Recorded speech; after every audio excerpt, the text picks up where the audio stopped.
The Shadow Out of Time by H.P. Lovecraft. Chapter 1. After 22 years of nightmare and terror, saved only by a desperate conviction of the mythical source of certain impressions, I'm unwilling to vouch for the truth of that which I think I found in Western Australia on the night of 17, the 18th of July, 1935. There is reason to hope that my experience was wholly or partly an hallucination, for which indeed abundant causes existed. And yet, its realism was so hideous that I sometimes find hope impossible. If the thing did happen, then man must be prepared to accept notions of the cosmos and of his own place in the seething vortex of time, whose merest mention is paralyzing. He must, too, be placed on guard against a specific lurking peril which, though it will never engulf the whole race, may impose monstrous and unguessable horrors upon certain venturesome members of it. It is for this latter reason that I urge, with all the force of my being, final abandonment of all the attempts at unearthing those fragments of unknown, primordial masonry which my expedition set out to investigate. Assuming that I was sane and awake, my experience on that night was such as has befallen no man before. It was, moreover, a frightful confirmation of all I had sought to dismiss as myth and dream. Mercifully, there is no proof, for in my fright I lost the awesome object which would, if real and brought out of that noxious abyss, have formed irrefutable evidence. When I came upon the horror, I was alone, and I have up to now told no one about it. I could not stop the others from digging in its direction, but chance and the shifting sand have so far saved them from finding it. Now I must formulate some definite statement, not only for the sake of my own mental balance, but to warn such others as may read it seriously. These pages, much in whose earlier parts will be familiar to close readers of the general and scientific press, are written in the cabin of the ship that is bringing me home. I shall give them to my son, Professor Wingate Peaslee of Miskatonic University, the only member of my family who stuck to me after my queer amnesia of long ago, and the man best informed on the inner facts of my case. Of all living persons, he is least likely to ridicule what I shall tell of that fateful night.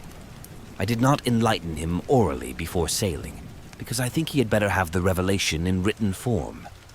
Reading and rereading at leisure will leave with him a more convincing picture than my confused tongue could hope to convey. He can do anything that he thinks best with this account, showing it, with suitable comment, in any quarters where it will be likely to accomplish good. It is for the sake of such readers as are unfamiliar with the earlier phases of my case that I am prefacing the revelation itself with a fairly ample summary of its background. My name is Nathaniel Wingate Peaslee, and those who recall the newspaper tales of a generation back, or the letters and articles in psychological journals 6 or 7 years ago, will know who and what I am. The press was filled with the details of my strange amnesia in 1908 to 13, and much was made of the traditions of horror, madness, and witchcraft which lurked behind the ancient Massachusetts town then and now, forming my place of residence. Yet I would have it known that there is nothing whatever of the mad or sinister in my heredity and early life. This is a highly important fact in view of the shadow which fell so suddenly upon me from outside sources. It may be that centuries of dark brooding had given to crumbling, whisper-haunted Arkham a peculiar vulnerability as regards such shadows, though even this seems doubtful in the light of those other cases which I later came to study. But the chief point is that my own ancestry and background are altogether normal. What came from somewhere else, where I even now hesitate to assert in plain words. I am the son of Jonathan and Hannah Wingate Peaslee, both of wholesome old Haverhill stock. I was born and reared in Haverhill, at the old homestead in Boardman Street near Golden Hill, and did not go to Arkham till I entered Miskatonic University as instructor of political economy in 1895. For 13 years more, my life ran smoothly and happily. I married Alice Keyser of Haverhill in 1896, and my 3 children, Robert, Wingate, and Hannah, were born in 1898, 1900, and 1903, respectively. In 1898, I became an associate professor, and in 1902, a full professor. At no time had I the least interest in either occultism or abnormal psychology. It was on Thursday, the 14th of May, 1908, that the queer amnesia came. The thing was quite sudden, though later I realized that certain brief, glimmering visions of several hours previous, chaotic visions which disturbed me greatly because they were so unprecedented, must have formed premonitory symptoms. My head was aching, and I had a singular feeling, altogether new to me, that someone else was trying to get possession of my thoughts. The collapse occurred about 10:20 a.m., while I was conducting a class in Political Economy 6, History and Present Tendencies of Economics, for juniors and a few sophomores. I began to see strange shapes before my eyes, and to feel that I was in a grotesque room other than the classroom. My thoughts and speech wandered from my subject, and the students saw that something was gravely amiss. Then I slumped down, unconscious in my chair, in a stupor from which no one could arouse me, nor did my rightful faculties again look out upon the daylight of our normal world for 5 years, 4 months, and 13 days. It is, of course, from others that I have learned what followed. I showed no sign of consciousness for 16.5 hours, though removed to my home at 27 Crane Street and given the best of medical attention. At 3 a.m. May 15th, my eyes opened and began to speak, and my family were thoroughly frightened by the trend of my expression and language. It was clear that I had no remembrance of my identity and my past, though for some reason seemed anxious to conceal his lack of knowledge. My eyes glazed strangely at the persons around me, and the flexions of my facial muscles were altogether unfamiliar. Even my speech seemed awkward and foreign. I used my vocal organs clumsily and gropingly, and my diction had a curiously stilted quality, as if I had laboriously learned the English language from books. The pronunciation was barbarously alien, whilst the idiom seemed to include both scraps of curious archaism and expressions of a wholly incomprehensible cast. Of the latter, one in particular was very potently, even terrifiedly, recalled by the youngest of the physicians 20 years afterward. For at that late period, such a phrase began to have an actual currency, first in England and then in the United States. And though of much complexity and indisputable newness, it reproduced in every least particular the mystifying words of the strange Arkham patient of 1908. Physical strength returned at once, although I required an odd amount of re-education in the use of my hands, legs, and bodily apparatus in general. Because of this and other handicaps inherent in the mnemonic lapse, I was for some time kept under strict medical care. When I saw that my attempts to conceal the lapse had failed, I admitted it openly and became eager for information of all sorts. Indeed, it seemed to the doctors that I lost interest in my proper personality as soon as I found the case of amnesia accepted as a natural thing. They noticed that my chief efforts were to master certain points in history, science, art, language, and folklore, some of them tremendously abstruse, and some childishly simple, which remained very oddly in many cases outside my consciousness. At the same time, they noticed that I had an inexplicable command of many almost unknown sorts of knowledge, a command which I seemed to wish to hide rather than display. I would inadvertently refer, with casual assurance, to specific events in dim ages outside of the range of accepted history, passing off such references as a jest when I saw the surprise they created. And I had a way of speaking of the future which 2 or 3 times caused actual fright. These uncanny flashes soon ceased to appear, though some observers laid their vanishment more to a certain furtive caution on my part than to any waning of the strange knowledge behind them. Indeed, I seemed anomalously avid to absorb the speech, customs, and perspectives of the age around me, as if I were a studious traveler from a far foreign land. As soon as permitted, I haunted the college library at all hours, and shortly began to arrange for those odd travels and special courses at American and European universities which evoked so much comment during the next few years. I did not at any time suffer from a lack of learned contacts, for my case had a mild celebrity among the psychologists of the period. I was lectured upon as a typical example of secondary personality, even though I seemed to puzzle the lecturers now and then with some bizarre symptoms or some queer trace of carefully veiled mockery. Of real friendliness, however, I encountered little. Something in my aspect and speech seemed to excite vague fears and aversions in everyone I met, as if I were a being infinitely removed from all that is normal and healthful. This idea of a black, hidden horror connected with incalculable gulfs of some sort of distance was oddly widespread and persistent. My own family formed no exception. From the moment of my strange waking, my wife had regarded me with extreme horror and loathing, vowing that I was some utter alien usurping the body of her husband. In 1910, she obtained a legal divorce, nor would she ever consent to see me even after my return to normality in 1913. These feelings were shared by my elder son and my small daughter, neither of whom I have ever seen since. Only my second son, Wingate, seemed able to conquer the terror and repulsion which my change aroused. He indeed felt that I was a stranger, but though only 8 years old, held fast to a faith that my proper self would return. When it did return, he sought me out, and the courts gave me his custody. In succeeding years, he helped me with the studies to which I was driven, and today, at 35, he is a professor of psychology at Miskatonic. But I do not wonder at the horror caused, for certainly the mind, voice, and facial expression of the being that awakened on L5 May 1908 were not those of Nathaniel Wingate Peaslee. I will not attempt to tell much of my life from 1908 to 1913, since readers may glean the outward essentials, as I largely had to do, from files of old newspapers and scientific journals. I was given charge of my funds and spent them slowly and on the whole wisely, in travel and in study at various centers of learning. My travels, however, were singular in the extreme, involving long visits to remote and desolate places.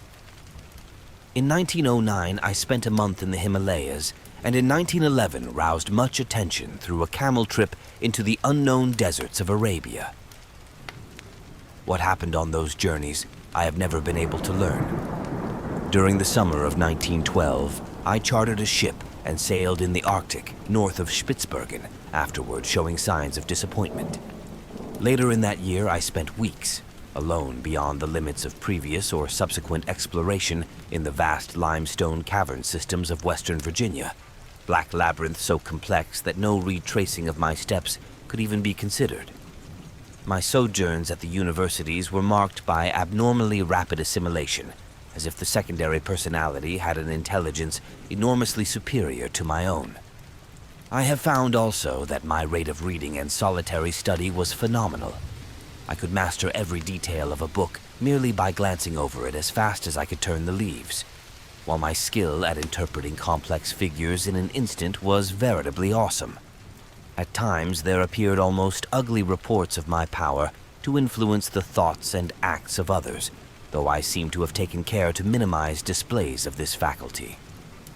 Other ugly reports concerned my intimacy with leaders of occultist groups, and scholars suspected of connection with nameless bands of abhorrent elderworld hierophants.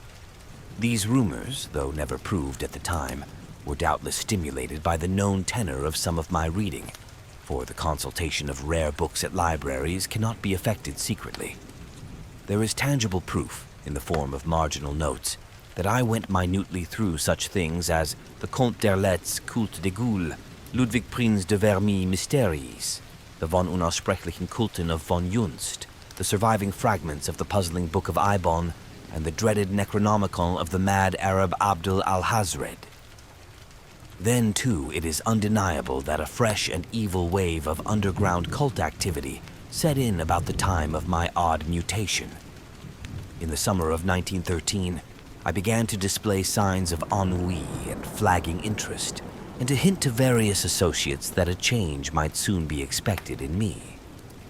I spoke of returning memories of my earlier life, though most auditors judged me insincere, since all the recollections I gave were casual and such as might have been learned from my old private papers. About the middle of August, I returned to Arkham and reopened my long-closed house in Crane Street. Here I installed a mechanism of the most curious aspect, constructed piecemeal by different makers of scientific apparatus in Europe and America, and guarded carefully from the sight of anyone intelligent enough to analyze it. Those who did see it, a workman, a servant, and the new housekeeper, say that it was a queer mixture of rods, wheels, and mirrors, though only about 2 feet tall, 1 foot wide, and 1 foot thick. The central mirror was circular and convex. All this is borne out by such makers of parts as can be located. On the evening of Friday, the 26th of September, I dismissed the housekeeper and the maid until noon of the next day. Lights burned in the house till late, and a lean, dark, curiously foreign-looking man called in an automobile. It was about 1 a.m. that the lights were last seen. At 2:15 a.m. a policeman observed the place in darkness, but the stranger's motor still at the curb. By 4 o'clock, the motor was certainly gone. It was at 6 o'clock that a hesitant, foreign voice on the telephone asked Dr. Wilson to call at my house and bring me out of a peculiar faint. This call, a long-distance one, was later traced to a public booth in the North Station in Boston, but no sign of the lean foreigner was ever unearthed. When the doctor reached my house, he found me unconscious in the sitting room, in an easy chair with the table drawn up before it. On the polished top were scratches showing where some heavy object had rested. The queer machine was gone, nor was anything afterward heard of it. Undoubtedly, the dark, lean foreigner had taken it away. In the library grate were abundant ashes, evidently left from the burning of the every remaining scrap of paper on which I had written since the advent of the amnesia. Dr. Wilson found my breathing very peculiar, but after a hypodermic injection, it became more regular. At 11:15 a.m., the 27th of September, I stirred vigorously, and my hitherto mask-like face began to show signs of expression. Dr. Wilson remarked that the expression was not that of my secondary personality, but seemed much like that of my normal self. At about 11:30, I muttered some very curious syllables which seemed unrelated to any human speech. I appeared, too, to struggle against something. Then, just after noon, the housekeeper and the maid having meanwhile returned, I began to mutter in English. Of the orthodox economists of that period, Jevons typifies the prevailing trend towards scientific correlation. His attempt to link the commercial cycle of prosperity and depression with the physical cycle of the solar spots forms perhaps the apex of... Nathaniel Wingate Peaslee had come back, a spirit in whose timescale it was still Thursday morning in 1908, with the economics class gazing up at the battered desk on the platform. Chapter 2. My reabsorption into normal life was a painful and difficult process. The loss of over 5 years creates more complications than can be imagined, and in my case, there were countless matters to be adjusted. What I heard of my actions since 1908 astonished and disturbed me, but I tried to view the matter as philosophically as I could. At last, regaining custody of my second son, Wingate, I settled down with him in the Crane Street house and endeavored to resume my teaching, my old professorship having been kindly offered me by the college. I began work with the February 1914 term and kept at it just a year. By that time, I realized how badly my experience had shaken me. Though perfectly sane, I hoped, and with no flaw in my original personality, I had not the nervous energy of the old days. Vague dreams and queer ideas continually haunted me, and when the outbreak of the World War turned my mind to history, I found myself thinking of periods and events in the oddest possible fashion. My conception of time, my ability to distinguish between consecutiveness and simultaneousness, seemed subtly disordered so that I formed chimerical notions about living in one age and casting one's mind all over eternity for knowledge of past and future ages. The war gave me strange impressions of remembering some of its far-off consequences, as if I knew how it was coming out and could look back upon it in the light of future information. all such quasi-memories were attended with much pain, and with a feeling that some artificial psychological barrier was set against them. When I diffidently hinted to others about my impressions, I met with varied responses. Some persons looked uncomfortably at me, but men in the mathematics department spoke of new developments in those theories of relativity, then discussed only in learned circles, which were later to become so famous. Dr. Albert Einstein, they said, was rapidly reducing time to the status of a mere dimension. But the dreams and disturbed feelings gained on me, so that I had to drop my regular work in 1915. Certainly, the impressions were taking an annoying shape, giving me the persistent notion that my amnesia had formed some unholy sort of exchange, that the secondary personality had indeed been an intruding force from unknown regions, and that my own personality had suffered displacement. Thus, I was driven to vague and frightful speculations concerning the whereabouts of my true self during the years that another had held my body. The curious knowledge and strange conduct of my body's late tenant troubled me more and more as I learned further details from persons, papers, and magazines. Queernesses that had baffled others seemed to harmonize terribly with some background of black knowledge which festered in the chasms of my subconscious. I began to search feverishly for every scrap of information bearing on the studies and travels of that other one during the dark years. Not all of my troubles were as semi-abstract as this. There were the dreams, and these seemed to grow in vividness and concreteness. Knowing how most would regard them, I seldom mentioned them to anyone but my son or certain trusted psychologists, but eventually I commenced a scientific study of other cases in order to see how typical or non-typical such visions might be among amnesia victims. My results, aided by psychologists, historians, anthropologists, and mental specialists of wide experience, and by a study that included all records of split personalities from the days of demonic possession legends to the medically realistic present, at first bothered me more than they consoled me. I soon found that my dreams had, indeed, no counterpart in the overwhelming bulk of true amnesia cases. There remained, however, a tiny residue of accounts which for years baffled and shocked me with their parallelism to my own experience. Some of them were bits of ancient folklore, others were case histories in the annals of medicine, one or two were anecdotes obscurely buried in standard histories. It thus appeared that, while my special kind of affliction was prodigiously rare, instances of it had occurred at long intervals ever since the beginning of men's annals. Some centuries might contain 1, 2, or 3 cases, others none, or at least none whose record survived. The essence was always the same. A person of keen thoughtfulness seized a strange secondary life, and leading for a greater or lesser period, an utterly alien existence typified at first by vocal and bodily awkwardness, and later by a wholesale acquisition of scientific, historic, artistic, and anthropologic knowledge. An acquisition carried on with feverish zest and with a wholly abnormal absorptive power. Then a sudden return of rightful consciousness, intermittently plagued ever after, with vague, unplaceable dreams, suggesting fragments of some hideous memory elaborately blotted out. And the close resemblance of those nightmares to my own, even in some of the smallest particulars, left no doubt in my mind of their significantly typical nature. One or two of the cases had an added ring of faint, blasphemous familiarity, as if I had heard of them before through some cosmic channel too morbid and frightful to contemplate. In 3 instances, there was specific mention of such an unknown machine as had been in my house before the second change.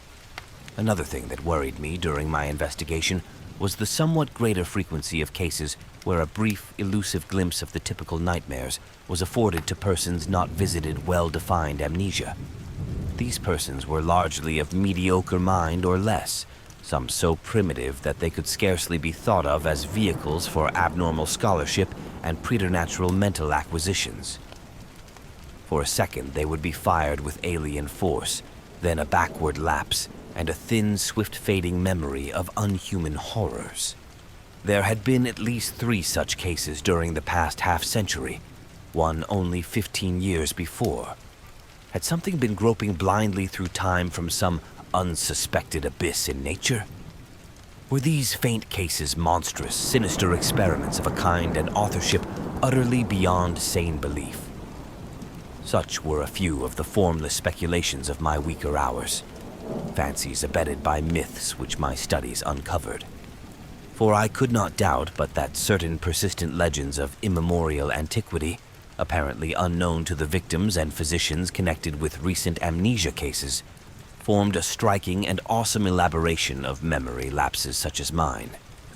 Of the nature of the dreams and impressions which were growing so clamorous, I still almost fear to speak. They seemed to savor of madness, and at times I believed I was indeed going mad. Was there a special type of delusion afflicting those who had suffered lapses of memory? Conceivably, the efforts of the subconscious mind to fill up a perplexing blank with pseudo-memories might give rise to strange imaginative vagaries. This indeed, though an alternative folklore theory finally seemed to me more plausible, was the belief of many of the alienists who helped me in my search for parallel cases, and who shared my puzzlement at the exact resemblances sometimes discovered. They did not call the condition true insanity, but classed it rather among neurotic disorders. My course in trying to track down and analyze it, instead of vainly seeking to dismiss or forget it, they heartily endorsed as correct according to the best psychological principles. I especially valued the advice of such physicians as had studied me during my possession by the other personality. My first disturbances were not visual at all, but concerned the more abstract matters which I have mentioned. There was, too, a feeling of profound and inexplicable horror concerning myself. I developed a queer fear of seeing my own form, as if my eyes would find it something utterly alien and inconceivably abhorrent. When I did glance down and behold the familiar human shape in quiet, gray or blue clothing, I always felt a curious relief, though in order to gain this relief, I had to conquer an infinite dread. I shunned mirrors as much as possible, and was always shaved at the barber's. It was a long time before I correlated any of these disappointed feelings with the fleeting visual impressions which began to develop. The first such correlation had to do with the odd sensation of an external artificial restraint on my memory. I felt that the snatches of sight I experienced had a profound and terrible meaning, and a frightful connection with myself, but that some purposeful influence held me from grasping that meaning and that connection. Then came that queerness about the element of time, and with it, desperate efforts to place the fragmentary dream glimpses in the chronological and spatial pattern. The glimpses themselves were at first merely strange rather than horrible. I would seem to be in an enormous vaulted chamber whose lofty stone groinings were well nigh lost in the shadows overhead. In whatever time or place the scene might be, the principle of the arch was known as fully and used as extensively as by the Romans. There were colossal round windows and high arched doors, and pedestals or tables each as tall as the height of an ordinary room. Vast shelves of dark wood lined the walls, holding what seemed to be volumes of immense size with strange hieroglyphs on their backs. The exposed stonework held curious carvings, always in curvilinear mathematical designs, and there were chiseled inscriptions in the same characters that the huge books bore. The dark granite masonry was of a monstrous megalithic type, with lines of convex-topped blocks fitting the concave-bottomed courses which rested upon them. There were no chairs, but the tops of the vast pedestals were littered with books, papers, and what seemed to be writing materials, oddly figured jars of a purplish metal and rods with stained tips. Tall as the pedestals were, I seemed at times able to view them from above. On some of them were great globes of luminous crystal serving as lamps, and inexplicable machines formed of vitreous tubes and metal rods. The windows were glazed and latticed with stout-looking bars. Though I dared not approach and peer out them, I could see from where I was waving tops of singular fern-like growths. The floor was of massive octagonal flagstones, while rugs and hangings were entirely lacking. Later, I had visions of sweeping through cyclopean corridors of stone and up and down gigantic inclined planes of the same monstrous masonry. There were no stairs anywhere, nor was any passageway less than 30 feet wide. Some of the structures through which I floated must have towered in the sky for thousands of feet. There were multiple levels of black vaults below, and never-open trapdoors, sealed down with metal bands and holding dim suggestions of some special peril. I seemed to be a prisoner, and horror hung broodingly over everything I saw. I felt that the mocking curvilinear hieroglyphs on the walls would blast my soul with their message were I not guarded by a merciful ignorance. Still later, my dreams included vistas from the great round windows and from the titanic flat roof, with its curious gardens, wide barren area, and high scalloped parapet of stone to which the topmost of the inclined planes led. There were almost endless leagues of giant buildings, each in its garden, and ranged along paved roads fully 200 feet wide. They differed greatly in aspect, but few were less than 500 feet square or 1,000 feet high. Many seemed so limitless that they must have had a frontage of several thousand feet, while some shot up to mountainous altitudes in the gray, steamy heavens. They seemed to be mainly of stone or concrete, and most of them embodied the oddly curvilinear type of masonry noticeable in the building that held me. Roofs were flat and garden-covered, and tended to have scalloped parapets. Sometimes there were terraces and higher levels, and wide, cleared spaces amidst the gardens. The great roads held hints of motion, but in the earlier visions I could not resolve this impression into details. In certain places I beheld enormous dark cylindrical towers which climbed far above any of the other structures. These appeared to be of a totally unique nature and showed signs of prodigious age and dilapidation. They were built of a bizarre type of square-cut basalt masonry and tapered slightly toward their rounded tops.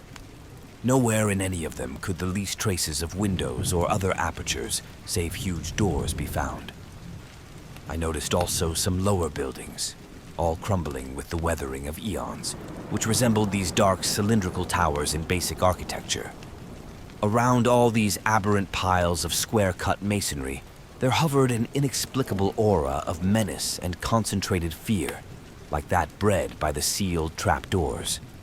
The omnipresent gardens were almost terrifying in their strangeness, with bizarre and unfamiliar forms of vegetation nodding over broad paths lined with curiously carven monoliths. Abnormally vast fern-like growths predominated, some green and some of a ghastly fungoid pallor. Among them rose great spectral things resembling calamites, whose bamboo-like trunks towered to fabulous heights. Then there were tufted forms like fabulous cycads, and grotesque dark green shrubs and trees of coniferous aspect. Flowers were small, colorless, and unrecognizable, blooming in geometrical beds and at large among the greenery. In a few of the terrace and rooftop gardens were larger and more blossoms of most offensive contours and seeming to suggest artificial breeding.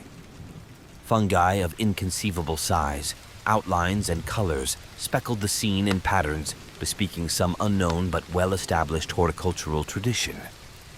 In the larger gardens on the ground, there seemed to be some attempt to preserve the irregularities of nature, but on the roofs there was more selectiveness and more evidences of the topiary art. The sides were almost always moist and cloudy, and sometimes I would seem to witness tremendous rains. Once in a while, though, there would be glimpses of the sun, which looked abnormally large, and of the moon, whose markings held a touch of difference from the normal that I could never quite fathom. When, very rarely, the night sky was clear to any extent, I beheld constellations which were nearly beyond recognition. Known outlines were sometimes approximated, but seldom duplicated. And from the position of the few groups I could recognize, I felt I must be in the Earth's southern hemisphere, near the Tropic of Capricorn. The far horizon was always steamy and indistinct, but I could see that great jungles of unknown tree ferns, calamites, lepidodendra, and sigillaria lay outside the city, their fantastic frondage waving mockingly in the shifting vapors. Now and then there would be suggestions of motion in the sky, but these my early visions never resolved. By the autumn of 1914, I began to have infrequent dreams of strange floatings over the city and through the regions around it. I saw interminable roads through forests of fearsome growths with mottled, fluted, and banded trunks, and past other cities as strange as the one which persistently haunted me. I saw monstrous constructions of black or iridescent tone in glades and clearings where perpetual twilight reigned, and traversed long causeways over swamps so dark that I could tell but little of their moist, towering vegetation. Once I saw an area of countless miles strewn with age-blasted basaltic ruins whose architecture had been like that of the few windowless round-top towers in the haunting city. And once I saw the sea, a boundless, steamy expanse beyond the colossal stone piers of an enormous town of domes and arches. Great shapeless suggestions of shadow moved over it, and here and there its surface was vexed with anomalous spoutings. Chapter 3. As I have said, it was not immediately that these wild visions began to hold their terrifying quality. Certainly many persons have dreamed intrinsically stranger things, things compounded of unrelated scraps of daily life, pictures and reading, and arranged in fantastically novel forms by the unchecked caprices of sleep. For some time I accepted the visions as natural, even though I had never before been an extravagant dreamer. Many of the vague anomalies, I argued, must have come from trivial sources too numerous to track down, while others seemed to reflect a common textbook knowledge of the plants and other conditions of the primitive world of 150 million years ago, the world of the Permian or Triassic Age. In the course of some months, however, the element of terror did figure with accumulating force. This was when the dreams began so unfailingly to have the aspect of memories, and when my mind began to link them with my growing abstract disturbances, the feeling of mnemonic restraint, the curious impressions regarding time, and sense of a loathsome exchange with my secondary personality of 1908 to 13, and considerably later, the inexplicable loathing of my own person. As certain definite details began to enter the dreams, their horror increased 1,000-fold, until by October 1915, I felt I must do something. It was then that I began an intensive study of other cases of amnesia and visions, feeling that I might thereby objectivize my trouble and shake clear of its emotional grip. However, as before mentioned, the result was at first almost exactly opposite. It disturbed me vastly to find that my dreams had been so closely duplicated, especially since some of the accounts were too early to admit of any geological knowledge, and therefore of any idea of primitive landscapes on the subject's part. What is more, many of these accounts supplied very horrible details and explanations in connection with the visions of great buildings and jungle gardens, and other things. The actual sights and vague impressions were bad enough, but what was hinted or asserted by some of the other dreamers savored of madness and blasphemy. Worst of all, my own pseudo-memory was aroused to milder dreams and hints of coming revelations. And yet most doctors deemed my course, on he whole, an advisable one. I studied psychology systematically, and under the prevailing stimulus my son Wingate did the same, his studies leading eventually to his present professorship. In 1917 and 1918 I took special courses at Miskatonic. Meanwhile, my examination of medical, historical, and anthropological records became indefatigable, involving travels to distant libraries, and finally including even a reading of the hideous books of forbidden elder lore in which my secondary personality had been so disturbingly interested. Some of the latter were the actual copies I had consulted in my altered state, and I was greatly disturbed by certain marginal notations and ostensible corrections of the hideous text in a script and idiom which somehow seemed oddly unhuman. These markings were mostly in the respective languages of the various books, all of which the writer seemed to know with equal, though obviously academic, facility. One note appended to von Junst's von Unaussprechlichen Kulten, however, was alarmingly otherwise. It consisted of certain curvilinear hieroglyphs in the same ink as that of the German corrections, but following no recognized human pattern. And these hieroglyphs were closely, and unmistakably akin to the characters constantly met with in my dreams. Characters whose meaning I would sometimes momentarily fancy I knew, or was just on the brink of recalling. To complete my black confusion, my librarians assured me that, in view of previous examinations and records of consultation of the volumes in question, all of these notations must have been made by myself in my secondary state. This despite the fact that I was and still am ignorant of 3 of the languages involved. Piecing together the scattered records, ancient and modern, anthropological and medical, I found a fairly consistent mixture of myth and hallucination whose scope and wildness left me utterly dazed. Only one thing consoled me, the fact that the myths were of such early existence. What lost knowledge could have brought pictures of the Paleozoic or Mesozoic landscape into these primitive fables, I could not even guess. But the pictures had been there. Thus, a basis existed for the formation of a fixed type of delusion. Cases of amnesia no doubt created the general myth pattern, but afterward the fanciful accretions of the myths must have reacted on amnesia sufferers and colored their pseudo-memories. I myself had read and heard all the early tales during my memory lapse. My quest had amply proved that. Was it not natural, then, for my subsequent dreams and emotional impressions to become colored and molded by what my memory subtly held over from my secondary state? A few of the myths had significant connections with other cloudy legends of the pre-human world, especially those Hindu tales involving stupefying gulfs of time and forming part of the lore of modern theosophists. Primal myth and modern delusion joined in their assumption that mankind is only one, perhaps the least, of the highly evolved and dominant races of this planet's long and largely unknown career. Things of inconceivable shape, they implied, had reared towers to the sky and delved into every secret of nature before the first amphibian forebear of man had crawled out of the hot sea 300 million years ago. Some had come down from the stars. A few were as old as the cosmos itself. Others had arisen swiftly from terrene germs as far behind the first germs of our life cycle as those germs are behind ourselves. Spans of thousands of millions of years and linkages to other galaxies and universes were freely spoken of. Indeed, there was no such thing as time in its humanly accepted sense.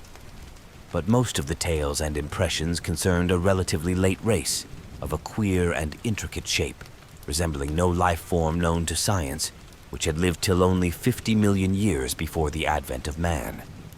This, they indicated, was the greatest race of all, because it alone had conquered the secret of time. It had learned all things that ever were known or ever would be known on the earth, through the power of its keener minds to project themselves into the past and future, even through gulfs of millions of years, and study the lore of every age. From the accomplishments of this race arose all legends of prophets, including those in human mythology.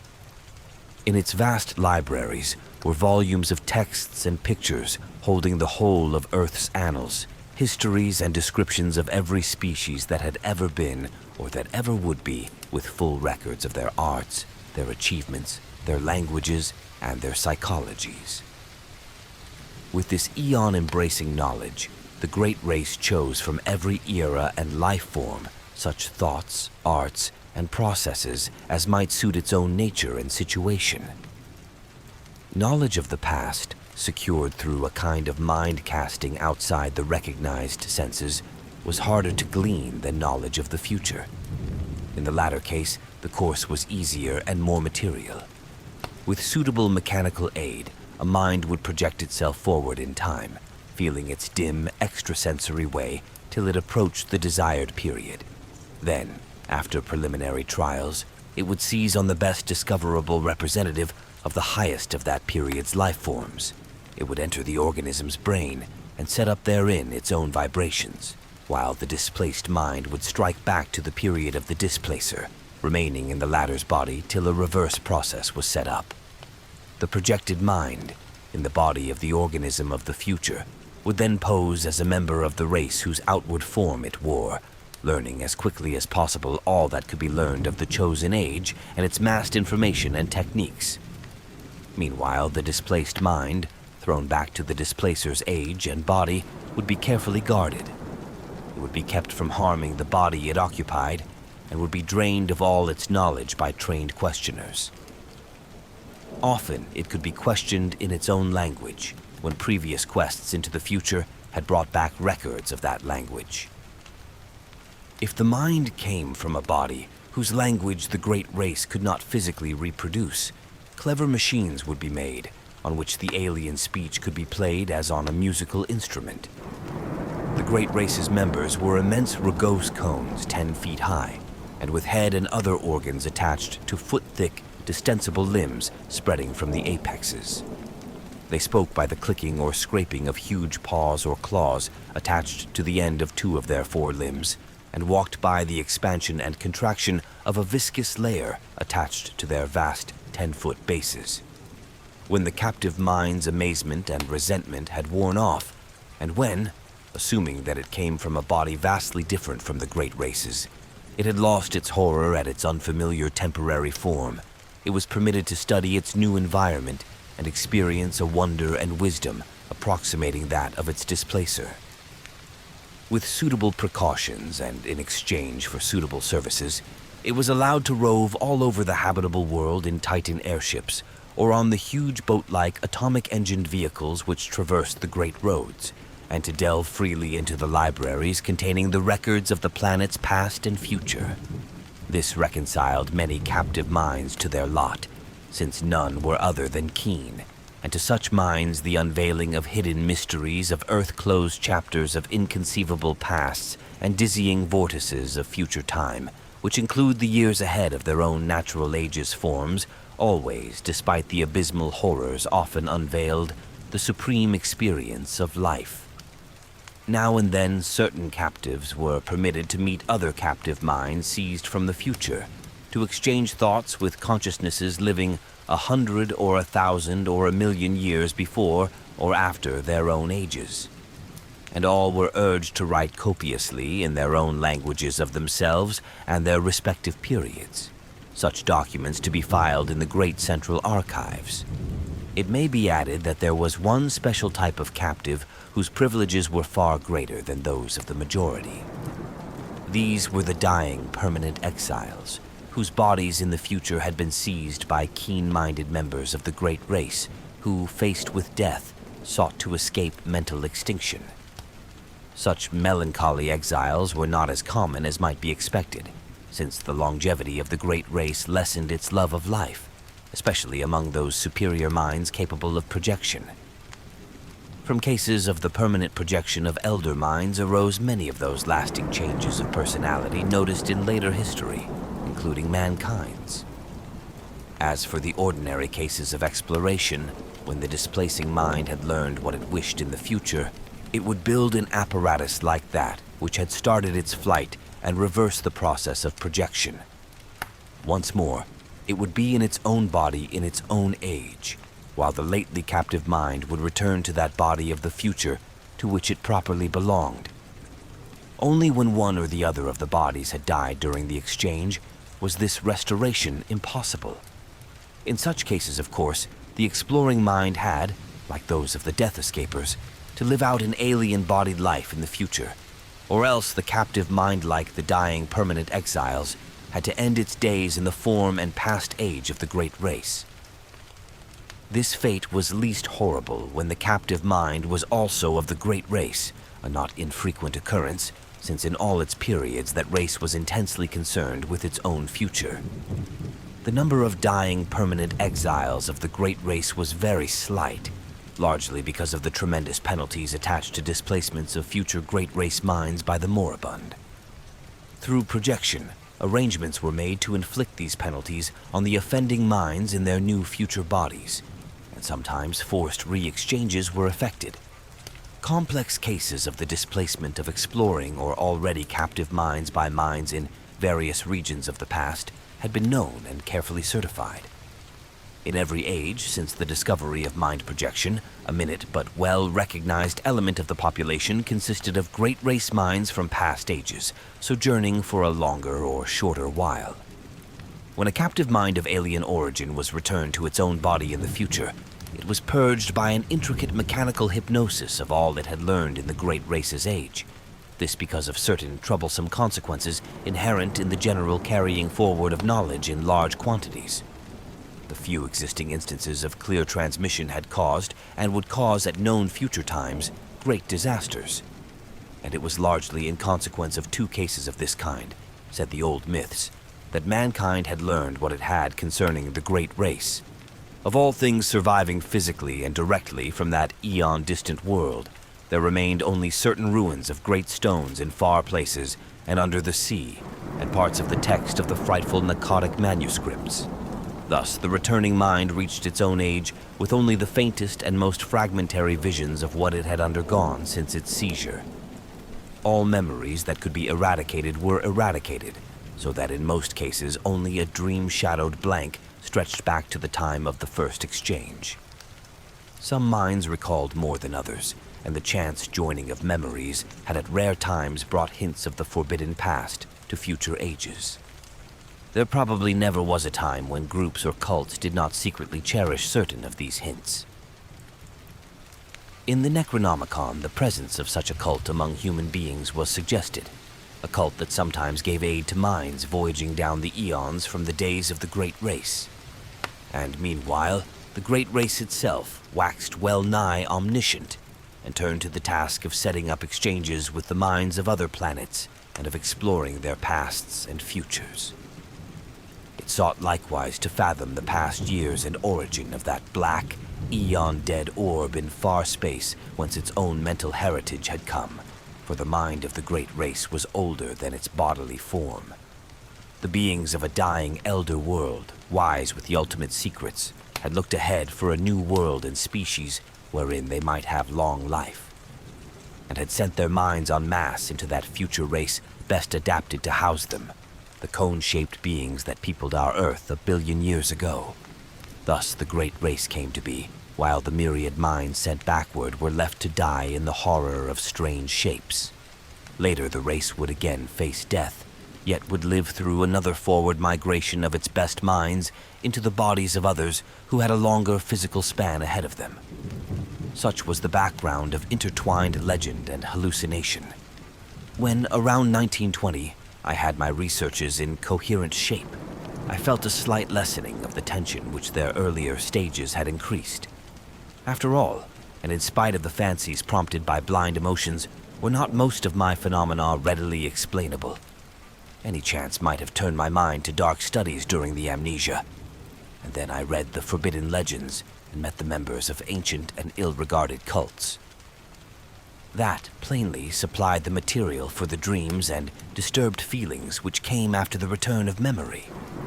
As for the marginal notes in dream hieroglyphs and languages unknown to me, but laid at my door by librarians, I might easily have picked up a smattering of the tongues during my secondary state, while the hieroglyphs were doubtless coined by my fancy from descriptions in old legends, and afterward woven into my dreams. I tried to verify certain points through conversation with known cult leaders, but never succeeded in establishing the right connections. At times, the parallelism of so many cases in so many distant ages continued to worry me as it had at first. But on the other hand, I reflected that the excitant folklore was undoubtedly more universal in the past than in the present. Probably all the other victims whose cases were like mine had had a long and familiar knowledge of the tales I had learned only when in my secondary state. When these victims had lost their memory, they had associated themselves with the creatures of their household myths, the fabulous invaders supposed to displace men's minds, and had thus embarked upon quests for knowledge which they thought they could take back to a fancied, non-human past.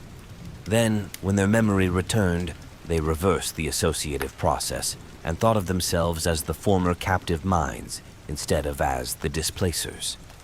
Hence the dreams and pseudo-memories following the conventional myth pattern. Despite the seeming cumbrousness of these explanations, they came finally to supersede all others in my mind, largely because of the greater weakness of any rival theory. And a substantial number of eminent psychologists and anthropologists gradually agreed with me. The more I reflected, the more convincing did my reasoning seem, till in the end I had a really effective bulwark against the visions and impressions which still assailed me. Suppose I did see strange things at night? These were only what I had heard and read of. Suppose I did have odd loathings and perspectives and pseudo-memories? These too were only echoes of myths absorbed in my secondary state. Nothing that I might dream, nothing that I might feel, could be of any actual significance. Fortified by this philosophy, I greatly improved in nervous equilibrium, even though the visions, rather than the abstract impressions, steadily became more frequent and more disturbingly detailed. In 1922, I felt able to undertake regular work again, and put my newly gained knowledge to practical use by accepting an instructorship in psychology at the university. My old chair of political economy had long been adequately filled, besides which, methods of teaching economics had changed greatly since my heyday. My son was at this time just entering on the postgraduate studies leading to his Resent professorship, and we worked together a great deal. Chapter 4. I continued, however, to keep a careful record of the outre dreams which crowded upon me so thickly and vividly. Such a record, I argued, was of genuine value as a psychological document. The glimpses still seemed damnably like memories, though I fought off this impression with a goodly measure of success. In writing, I treated the phantasmata as things seen, but at all other times I brushed them aside like any gossamer illusions of the night. I had never mentioned such matters in common conversation, though reports of them, filtering out as such things will, had aroused sundry rumors regarding my mental health. It is amusing to reflect that these rumors were confined wholly to laymen, without a single champion among physicians or psychologists. Of my visions after 1914, I will here mention only a few, since fuller accounts and records are at the disposal of the serious student. It is evident that with time the curious inhibitions somewhat waned, for the scope of my visions vastly increased. They have never, though, become other than disjointed fragments seemingly without clear motivation. Within the dreams I seemed gradually to acquire a greater and greater freedom of wandering. I floated through many strange buildings of stone, going from one to the other along mammoth underground passages which seemed to form the common avenues of transit. Sometimes I encountered those gigantic sealed trapdoors in the lowest level, around which such an aura of fear and forbiddenness clung. I saw tremendously tessellated pools and rooms of curious and inexplicable utensils of myriad sorts. Then there were colossal caverns of intricate machinery whose outlines and purpose were wholly strange to me, and whose sound manifested itself only after many years of dreaming. I may here remark that sight and sound are the only senses I have ever exercised in the visionary world. The real horror began in May 1915, when I first saw the living things. This was before my studies had taught me what, in view of the myths and case histories, to expect. As mental barriers wore down, I beheld great masses of thin vapor in various parts of the building and in the streets below. These steadily grew more solid and distinct, till at last I could trace their monstrous outlines with uncomfortable ease. They seemed to be enormous, iridescent cones, about 10 feet high and 10 feet wide at the base, and made up of some ridgy, scaly, semi-elastic matter. From their apexes projected 4 flexible, cylindrical members, each a foot thick and of a ridgy substance like that of the cones themselves. These members were sometimes contracted almost to nothing, and sometimes extended to any distance up to about 10 feet. Terminating 2 of them were enormous claws or nippers. At the end of a third were 4 red, trumpet-like appendages. The 4th terminated in an irregular yellowish globe, some 2 feet in diameter, and having 3 great dark eyes ranged along its central circumference. Surmounting this head were 4 slender gray stalks bearing flower-like appendages, whilst from its nether side dangled 8 greenish antennae or tentacles. The great base of the central cone was fringed with a rubbery gray substance which moved the whole entity through expansion and contraction. Their actions, though harmless, horrified me even more than their appearance. for it is not wholesome to watch monstrous objects doing what one had known only human beings to do. These objects moved intelligently about the great rooms, getting books from the shelves and taking them to the great tables, or vice versa, and sometimes writing diligently, with a peculiar rod gripped in the greenish head tentacles. The huge nippers were used in carrying books and in conversation speech consisting of a kind of clicking and scraping. The objects had no clothing, but wore satchels or knapsacks suspended from the top of the conical trunk. They commonly carried their head and its supporting member at the level of the cone top, although it was frequently raised or lowered. The other three great members tended to rest downward at the sides of the cone, contracted to about 5 feet each when not in use. From their rate of reading, writing, and operating their machines, those on the tables seemed somehow connected with thought. I concluded that their intelligence was enormously greater than man's. Afterward, I saw them everywhere, swarming in all the great chambers and corridors, tending monstrous machines in vaulted crypts, and racing along the vast roads in gigantic, boat-shaped cars. I ceased to be afraid of them, for they seemed to form supremely natural parts of their environment. Individual differences amongst them began to be manifest, and a few appeared to be under some kind of restraint. These latter, though showing no physical variation, had a diversity of gestures and habits which marked them off not only from the majority, but very largely from one another. They wrote a great deal in what seemed to my cloudy vision a vast variety of characters, never the typical curvilinear hieroglyphs of the majority. A few, I fancied, used our own familiar alphabet. Most of them worked much more slowly than the general mass of the entities. All this time, my own part in the dreams seemed to be that of a disembodied consciousness with a range of vision wider than the normal, floating freely about, yet confined to the ordinary avenues and speeds of travel. Not until August 1915 did any suggestions of bodily existence begin to harass me. I say harass because the first phase was a purely abstract, though infinitely terrible association of my previously noted body loathing with the scenes of my visions. For a while, my chief concern during dreams was to avoid looking down at myself, and I recall how grateful I was for the total absence of large mirrors in the strange rooms. I was mightily troubled by the fact that I always saw the great tables, whose height could not be under 10 feet, from a level not below that of their surfaces. And then the morbid temptation to look down at myself became greater and greater, till one night I could not resist it. At first, my downward glance revealed nothing whatever. A moment later, I perceived that this was because my head lay at the end of a flexible neck of enormous length. Retracting this neck and gazing down very sharply, I saw the scaly, rugose, iridescent bulk of a vast cone 10 feet tall and 10 feet wide at the base. That was when I waked half of Arkham with my screaming as I plunged madly up from the abyss of sleep. Only after weeks of hideous repetition did I grow half reconciled to these visions of myself in monstrous form.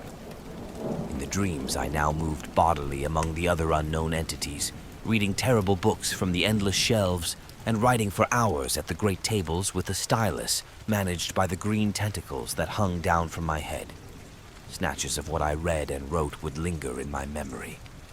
There were horrible annals of other worlds and other universes, and of stirrings of formless life outside of all universes. There were records of strange orders of beings which had peopled the world in forgotten pasts, and frightful chronicles of grotesque-bodied intelligences which would people it millions of years after the death of the last human being.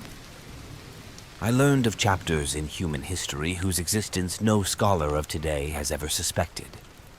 Most of these writings were in the language of the hieroglyphs, which I studied in a queer way with the aid of droning machines, and which was evidently an agglutinative speech with root systems utterly unlike any found in human languages. Other volumes were in other unknown tongues learned in the same queer way. A very few were in languages I knew. Extremely clever pictures, both inserted in the records and forming separate collections, aided me immensely, and all the time I seemed to be setting down a history of my own age in English. On waking, I could recall only minute and meaningless scraps of the unknown tongues which my dream self had mastered, though whole phrases of the history stayed with me. I learned, even before my waking self had studied the parallel cases or the old myths from which the dreams doubtless sprang, that the entities around me were of the world's greatest race, which had conquered time and had sent exploring minds into every age. I knew, too, that I had been snatched from my age while another used my body in that age, and that a few of the other strange forms housed similarly captured minds. I seemed to talk, in some odd language of claw clickings, with exiled intellects from every corner of the solar system. There was a mind from the planet we know as Venus, which would live incalculable epochs to come, and one from an outer moon of Jupiter 6 million years in the past. Of earthly minds, there were some from the winged, star-headed, half-vegetable race of Paleogean Antarctica, one from the reptile people of fabled Valusia, 3 from the furry pre-human Hyperborean worshippers of Tsatogua, 1 from the wholly abominable Cho-Chos, 2 from the arachnid denizens of Earth's last age, 5 from the hardy Coleopterus species immediately following mankind, to which the great race was someday to transfer its keenest minds en masse in the face of horrible peril, and several from different branches of humanity. I talked with the mind of Yang Li, a philosopher from the cruel empire of Sanchan, which is to come in 5000 AD, with that of a general of the great-headed brown people who held South Africa in 50,000 BC, with that of a 12th century Florentine monk named Bartolomeo Corsi, with that of a king of Lomar who had ruled that terrible polar land 100,000 years before the squat, yellow Inutos came from the west to engulf it. I talked with the mind of Nugsoth, a magician of the Dark Conquerors of 16,000 AD, with that of a Roman named Titus Sempronius Blysus, who had been a quaestor in Sulla's time, with that of Kefnis, an Egyptian of the 14th dynasty, who told me the hideous secret of Nyarlathotep, with that of a priest of Atlantis's Middle Kingdom, with that of a Suffolk gentleman of Cromwell's day, James Woodville, with that of a court astronomer of pre-Inca Peru, with that of the Australian physicist Neville Kingston Brown, who will die in 2518 AD, with that of an archimage of vanished Waihi in the Pacific, with that of Theodotides, a Greco-Bactrian official of 200 BC, with that of an aged Frenchman of Louis XIII's time named Pierre-Louis Montagny, with that of Crom-Ya, a Sumerian chieftain of 15,000 BC, and with so many others that my brain cannot hold the shocking secrets and dizzying marvels I learned from them. I awaked each morning in a fever, sometimes frantically trying to verify or discredit such information as fell within the range of modern human knowledge. Traditional facts took on new and doubtful aspects, and I marveled at the dream fancy which could invent such surprising addenda to history and science. I shivered at the mysteries the past may conceal, and trembled at the menaces the future may bring forth. What was hinted in the speech of post-human entities of the fate of mankind produced such an effect on me that I will not set it down here. After man, there would be the mighty beetle civilization, the bodies of whose members the cream of the great race would seize when the monstrous doom overtook the elder world. Later, as the Earth's span closed, the transferred minds would again migrate through time and space to another stopping place in the bodies of the bulbous vegetable entities of Mercury. But there would be races after them, clinging pathetically to the cold planet and burrowing to its horror-filled core before the utter end. Meanwhile, in my dreams, I wrote endlessly in that history of my own age, which I was preparing, half voluntarily and half through promises of increased library and travel opportunities, for the great race's central archives. The archives were in a colossal subterranean structure near the city's center, which I came to know well through frequent labors and consultations. Meant to last as long as the race and to withstand the fiercest of Earth's convulsions, this Titan repository surpassed all other buildings in the massive, mountain-like firmness of its construction. The records, written or printed on great sheets of a curiously tenacious cellulose fabric, were bound into books that opened from the top, and were kept in individual cases of a strange, extremely light, restless metal of grayish hue, decorated with mathematical designs and bearing the title in the Great Race's curvilinear hieroglyphs. These cases were stored in tiers of rectangular vaults like closed, locked shelves, wrought of the same rustless metal and fastened by knobs with intricate turnings. My own history was assigned a specific place in the vaults of the lowest or vertebrate level, the section devoted to the culture of mankind and of the furry and reptilian races immediately preceding it in terrestrial dominance. But none of the dreams ever gave me a full picture of daily life. All were the merest misty, disconnected fragments, and it is certain that these fragments were not unfolded in their rightful sequence. I have, for example, a very imperfect idea of my own living arrangements in the dream world, though I seem to have possessed a great stone room of my own. My restrictions as a prisoner gradually disappeared, so that some of the visions included vivid travels over the mighty jungle roads, sojourns in strange cities, and explorations of some of the vast, dark, windowless ruins from which the great race shrank in curious fear. There were also long sea voyages in enormous, many-decked boats of incredible swiftness, and trips over wild regions in closed projectile-like airships, lifted and moved by electrical repulsion. Beyond the wide, warm ocean were other cities of the great race, and on one far continent I saw the crude villages of the black-snouted winged creatures who would evolve as a dominant stock after the great race had sent its foremost minds into the future to escape the creeping horror. Flatness and exuberant green life were always the keynote of the scene. Hills were low and sparse, and usually displayed signs of volcanic forces. Of the animals I saw, I could write volumes. All were wild, for the great race's mechanized culture had long since done away with domestic beasts, while food was wholly vegetable or synthetic. Clumsy reptiles of great bulk floundered in steaming morasses, fluttered in the heavy air, or spouted in the seas and lakes. And among these I fancied I could vaguely recognize lesser, archaic prototypes of many forms: dinosaurs, pterodactyls, ichthyosaurs, labyrinthodonts, plesiosaurs, and the like made familiar through paleontology. Of birds or mammals, there were none that I could discover. The ground and swamps were constantly alive with snakes, lizards, and crocodiles, while insects buzzed incessantly among the lush vegetation. And far out at sea, unspied and unknown monsters spouted mountainous columns of foam into the vaporous sky. Once I was taken under the ocean in a gigantic submarine vessel with searchlights and glimpsed some living horrors of awesome magnitude. I saw also the ruins of incredible sunken cities and the wealth of crinoid, brachiopod, coral, and ichthyic life which everywhere abounded. Of the physiology, psychology, folkways, and detailed history of the great race, my visions preserved but little information, and many of the scattered points I here set down were gleaned from my study of old legends and other cases rather than from my own dreaming. For in time, of course, my reading and research caught up with and passed the dreams in many phases, so that certain dream fragments were explained in advance and formed verifications of what I had learned. This consolingly established my belief that similar reading and research, accomplished by my secondary self, had formed the source of the whole terrible fabric of pseudo-memories. The period of my dreams, apparently, was one somewhat less than 150 million years ago, when the Paleozoic age was giving place to the Mesozoic.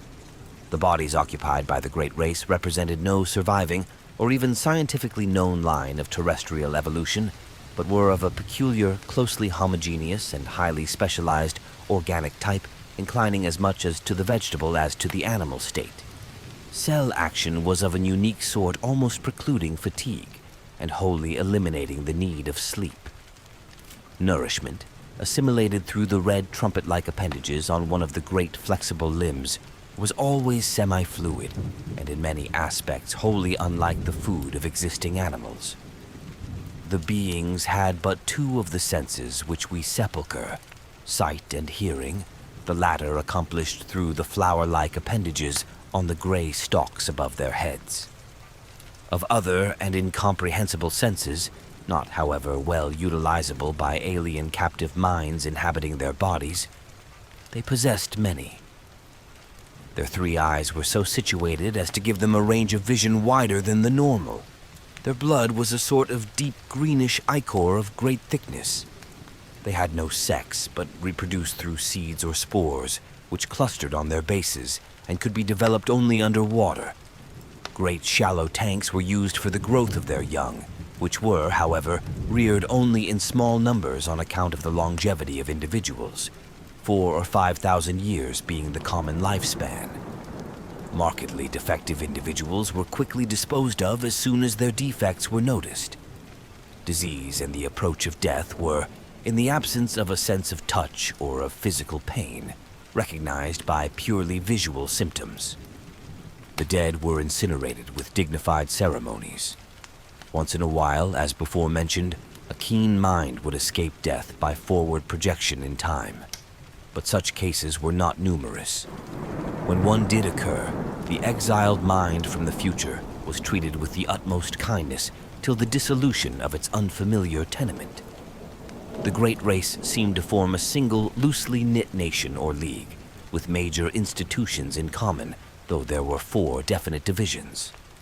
The political and economic system of each unit was a sort of fascistic socialism, with major resources rationally distributed and power delegated to a small governing board elected by the votes of all able to pass certain educational and psychological tests.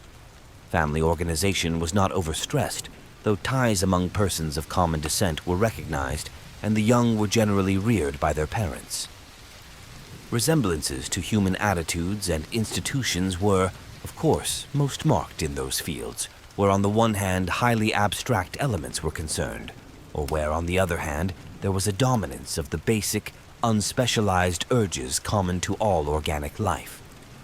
A few added likenesses came through conscious adoption as the great race probed the future and copied what it liked. Industry, highly mechanized, demanded but little time from each citizen, and the abundant leisure was filled with intellectual and aesthetic activities of various sorts.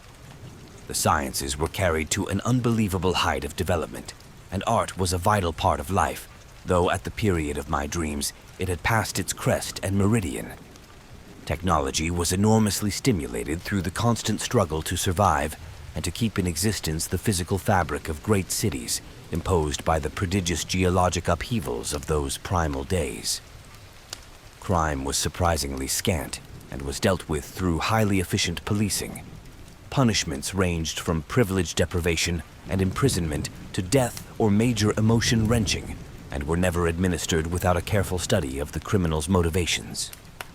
Warfare, largely civil for the last few millennia, though sometimes waged against reptilian or octopodic invaders, or against the winged, star-headed old ones who centered in the Antarctic, was infrequent though infinitely devastating. An enormous army, using camera-like weapons which produced tremendous electrical effects, was kept on hand for purposes seldom mentioned, but obviously connected with the ceaseless fear of the dark, windowless elder ruins and of the great sealed trapdoors in the lowest subterranean levels. This fear of the basalt ruins and trapdoors was largely a matter of unspoken suggestion, or, at most, of furtive quasi-whispers. Everything specific which bore on it was significantly absent from such books as were on the common shelves.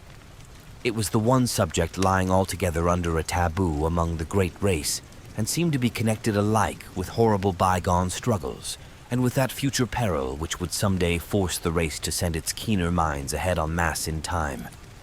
Imperfect and fragmentary as were the other things presented by dreams and legends, this matter was still more bafflingly shrouded.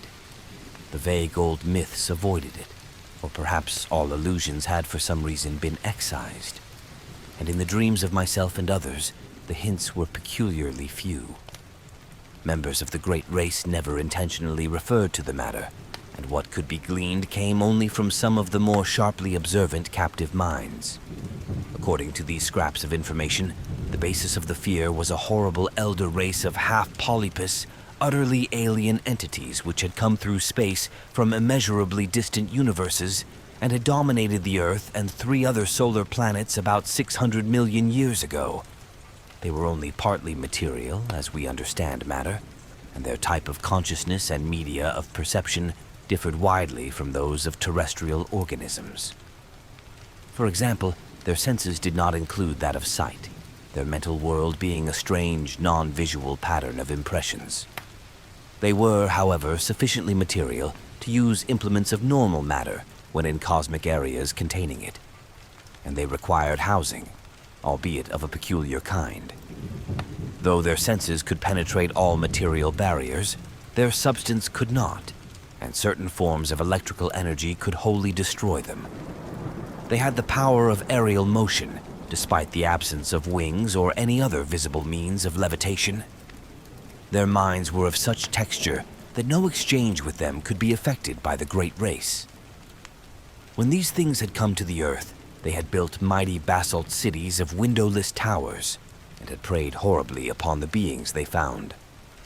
Thus it was, when the minds of the great race sped across the void from that obscure transgalactic world known in the disturbing and debatable Eltdown shards as Yeath.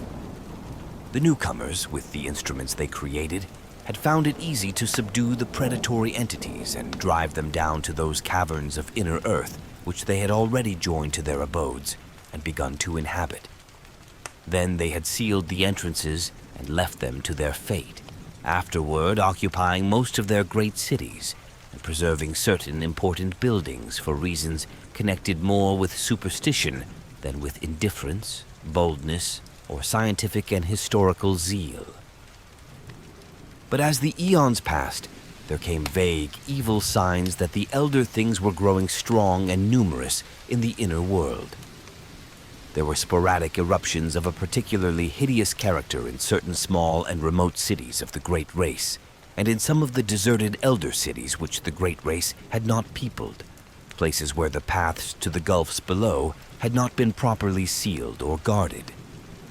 After that, greater precautions were taken, and many of the paths were closed forever, though a few were left with sealed trapdoors for strategic use in fighting the elder things if ever they broke forth in unexpected places.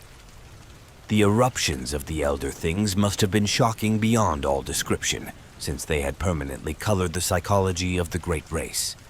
Such was the fixed mood of horror that the very aspect of the creatures was left unmentioned. At no time was I able to gain a clear hint of what they looked like. There were veiled suggestions of a monstrous plasticity and of temporary lapses of visibility, while other fragmentary whispers referred to their control and military use of great winds. Singular whistling noises and colossal footprints made up of 5 circular toe marks seemed also to be associated with them. It was evident that the coming doom so desperately feared by the great race, the doom that was one day to send millions of keen minds across the chasm of time to strange bodies in the safer future, had to do with a final successful eruption of the elder beings. Mental projections down the ages had clearly foretold such a horror, and the great race had resolved that none who could escape should face it. That the foray would be a matter of vengeance, rather than an attempt to reoccupy the outer world, they knew from the planet's later history, for their projections showed the coming and going of subsequent races untroubled by the monstrous entities. Perhaps these entities had come to prefer Earth's inner abysses to the variable, storm-ravaged surface, since light meant nothing to them. Perhaps, too, they were slowly weakening with the eons. Indeed, it was known that they would be quite dead in the time of the post-human beetle race, which the fleeing minds would tenant. Meanwhile, the great race maintained its cautious vigilance, with potent weapons ceaselessly ready despite the horrified banishing of the subject from common speech and visible records. And always the shadow of nameless fear hung about the sealed trap-doors and the dark, windowless elder towers. Chapter 5.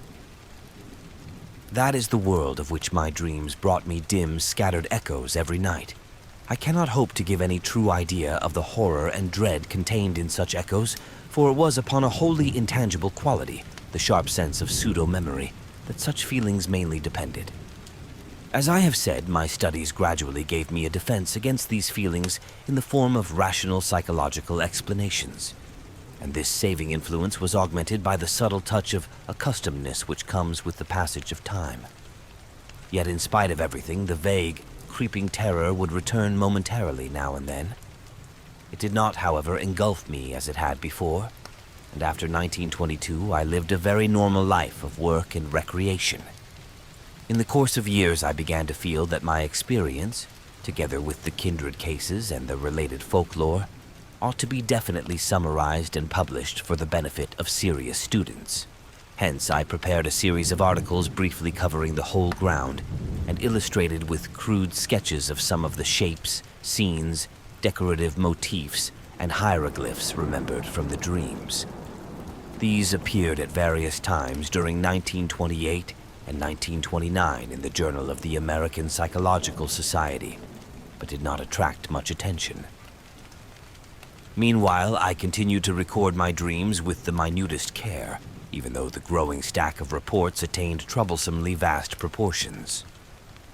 On July 10, 1934, there was forwarded to me by the Psychological Society the letter which opened the culminating and most horrible phase of the whole mad ordeal. It was postmarked Pilbara, Western Australia, and bore the signature of one whom I found, upon inquiry, to be a mining engineer of considerable prominence. Enclosed were some very curious snapshots. I will reproduce the text in its entirety, and no reader can fail to understand how tremendous an effect it and the photographs had upon me. I was, for a time, almost stunned and incredulous. For although I had often thought that some basis of fact must underlie certain phases of the legends which had colored my dreams, I was nonetheless unprepared for anything like a tangible survival from a lost world, remote beyond all imagination. Most devastating of all were the photographs, for here, in cold, incontrovertible realism, there stood out against a background of sand certain worn-down, water-ridged, storm-weathered blocks of stone whose slightly convex tops and slightly concave bottoms told their own story. And when I studied them with a magnifying glass, I could see all too plainly, amidst the batterings and pittings, the traces of those vast curvilinear designs and occasional hieroglyphs whose significance had become so hideous to me. But here is the letter, which speaks for itself. 49, Dampier St. Pilbara, W. Australia, May 18, 1934. Professor N.W. Peaslee, care of A.M. Psychological Society, 30 East 41st Street, New York City, USA. My dear sir, a recent conversation with Dr. E.M. Boyle of Perth, and some papers with your articles which he has just sent me, make it advisable for me to tell you about certain things I have seen in the great sandy desert east of our gold field here. It would seem, in view of the peculiar legends about old cities with huge stonework and strange designs and hieroglyphs which you describe, that I have come upon something very important. The blackfellows have always been full of talk about great stones with marks on them, and seem to have a terrible fear of such things. They connect them in some way with their common racial legends about Budai, the gigantic old man who lies asleep for ages underground with his head on his arm, and who will someday awake and eat up the world. There are some very old and half-forgotten tales of enormous underground huts of great stones where passages lead down, and where horrible things have happened. The blackfellows claim that once some warriors, fleeing in battle, went down into one and never came back, but that frightful winds began to blow from the place soon after they went down. However, there usually isn't much in what these natives say, but what I have to tell is more than this. 2 years ago, when I was prospecting about 500 miles east in the desert, I came on a lot of queer pieces of dressed stone, perhaps 3 by 2 by 2 feet in size and weathered and pitted to the very limit. At first, I couldn't find any of the marks the blackfellows told about, but when I looked close enough, I could make out some deeply carved lines in spite of the weathering. There were peculiar curves, just like what the blackfellows had tried to describe. I imagine there must have been 30 or 40 blocks, some nearly buried in the sand, and all within a circle perhaps a quarter of a mile in diameter. When I saw some, I looked around closely for more and made a careful reckoning of the place with my instruments. I also took pictures of 10 or 12 of the most typical blocks, and will enclose the prints for you to see. I turned my information and pictures over to the government at Perth, but they have done nothing about them. Then I met Dr. Boyle, who had read your articles in the Journal of the American Psychological Society, and in time happened to mention the stones. He was enormously interested, and became quite excited when I showed him my snapshots, saying that the stones and the markings were just like those of the masonry you had dreamed about and seen described in legends. He meant to write you, but was delayed. Meanwhile, he sent me most of the magazines with your articles, and I saw at once, from your drawings and descriptions, that my stones are certainly the kind you mean. You can appreciate this from the enclosed prints. Later on, you will hear directly from Dr. Boyle. Now I can understand how important all this will be to you. Without question, we are faced with the remains of an unknown civilization older than any dreamed of before, and forming a basis for your legends.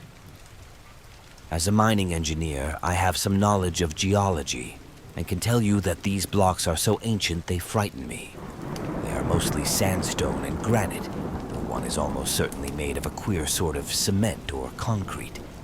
They bear evidence of water action, as if this part of the world had been submerged and come up again after long ages, all since those blocks were made and used. It is a matter of hundreds of thousands of years, or heaven knows how much more. I don't like to think about it. In view of your previous diligent work in tracking down the legends and everything connected with them, I cannot doubt but that you will want to lead an expedition to the desert and make some archaeological excavations. Both Dr. Boyle and I are prepared to cooperate in such work if you, or organizations known to you, can furnish the funds. I can get together a dozen miners for the heavy digging. The blackfellows would be of no use, for I've found that they have an almost maniacal fear of this particular spot. Boyle and I are saying nothing to others, for you very obviously ought to have precedence in any discoveries or credit. The place can be reached from Pilbara in about 4 days by motor tractor, which we'd need for our apparatus. It is somewhat west and south of Warburton's Path of 1873, and 100 miles southeast of Joanna Spring. We could float things up the De Grey River instead of starting from Pilbara, but all that can be talked over later. Roughly, the stones lie at a point about 22 degrees 3, 14 inches south latitude, 125 degrees 0, 39 inches east longitude. The climate is tropical, and the desert conditions are trying. I shall welcome further correspondence upon this subject, and am keenly eager to assist in any plan you may devise. After studying your articles, I am deeply impressed with the profound significance of the whole matter. Dr. Boyle will write later. When rapid communication is needed, a cable to Perth can be relayed by wireless. Hoping profoundly for an early message, believe me, most faithfully yours, Robert B.F. Mackenzie. Of the immediate aftermath of this letter, much can be learned from the press. My good fortune in securing the backing of Miskatonic University was great, and both Mr. Mackenzie and Dr. Boyle proved invaluable in arranging matters at the Australian end. We were not too specific with the public about our objects, since the whole matter would have lent itself unpleasantly to sensational and jocose treatment by the cheaper newspapers. As a result, printed reports were sparing, but enough appeared to tell of our quest for reported Australian ruins and to chronicle our various preparatory steps. Professor William Dyer of the college's geology department, leader of the Miskatonic Antarctic expedition of 1930 to 31, Ferdinand C. Ashley of the Department of Ancient History, and Tyler M. Freeborn of the Department of Anthropology, together with my son Wingate, accompanied me. My correspondent, Mackenzie, came to Arkham early in 1935 and assisted in our final preparations. He proved to be a tremendously competent and affable man of about 50, admirably well-read and deeply familiar with all the conditions of Australian travel.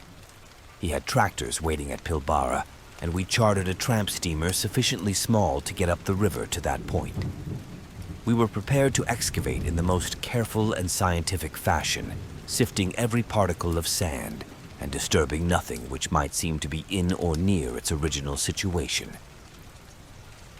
Sailing from Boston aboard the wheezy Lexington on March 28, 1935, we had a leisurely trip across the Atlantic and Mediterranean, through the Suez Canal, down the Red Sea, and across the Indian Ocean to our goal.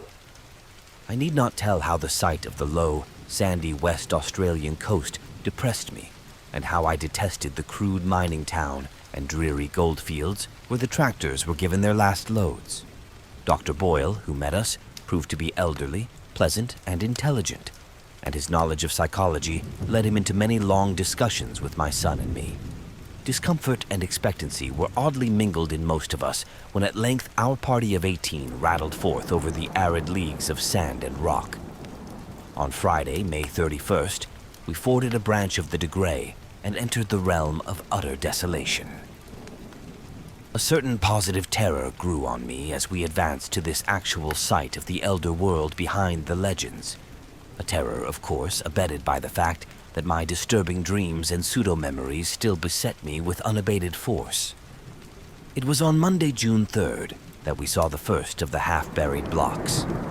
I cannot describe the emotions with which I actually touched, in objective reality, a fragment of cyclopean masonry in every respect, like the blocks in the walls of my dream buildings.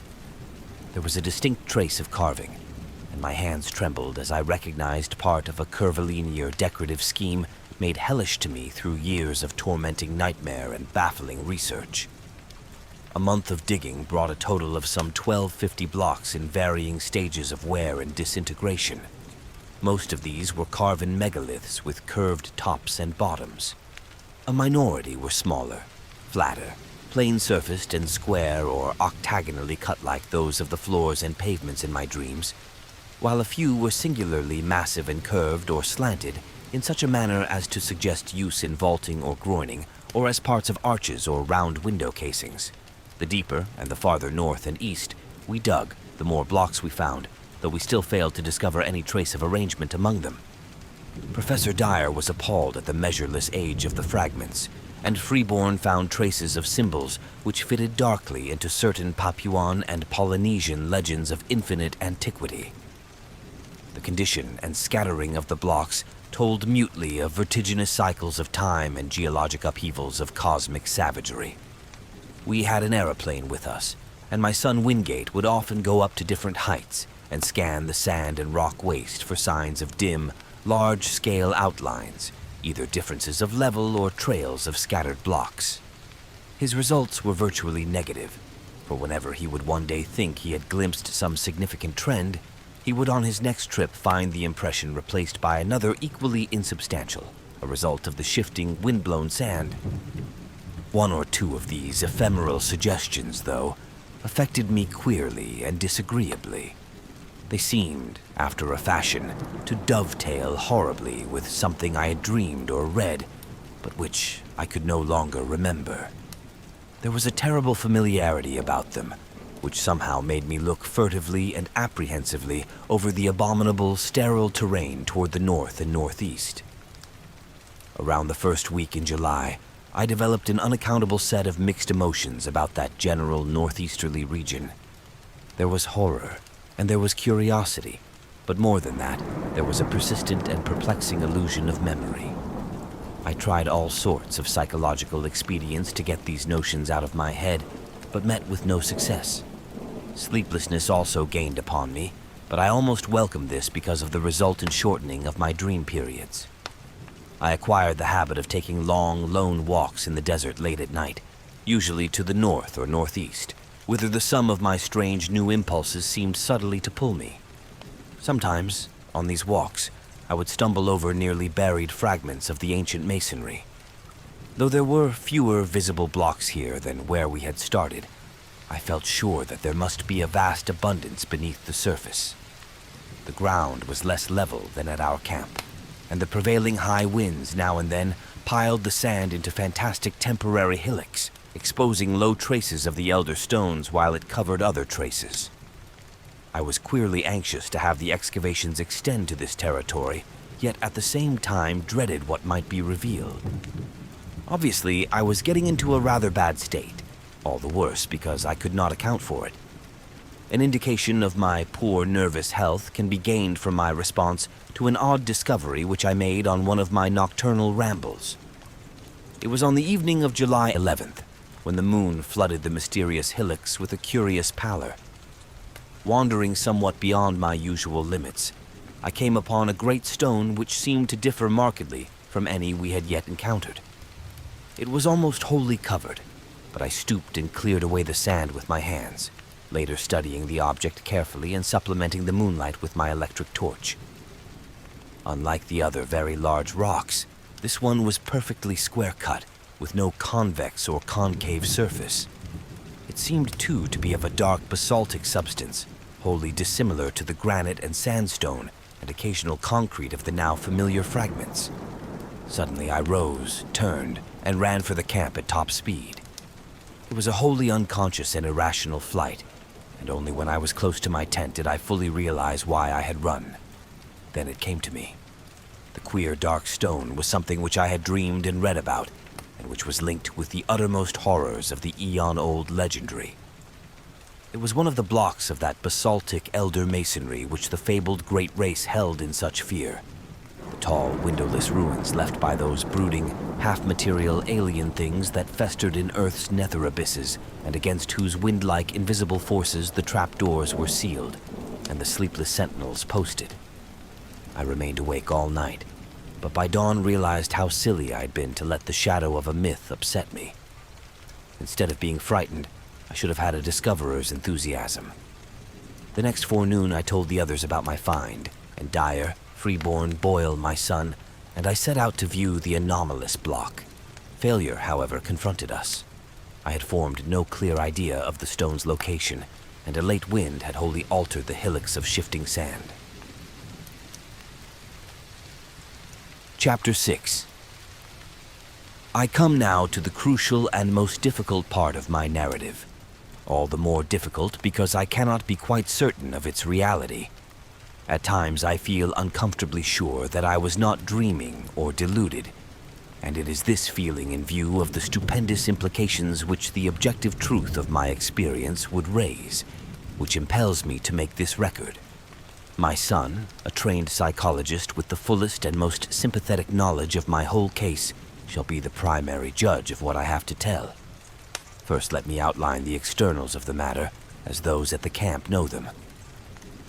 On the night of July 17th, 18, after a windy day, I retired early but could not sleep.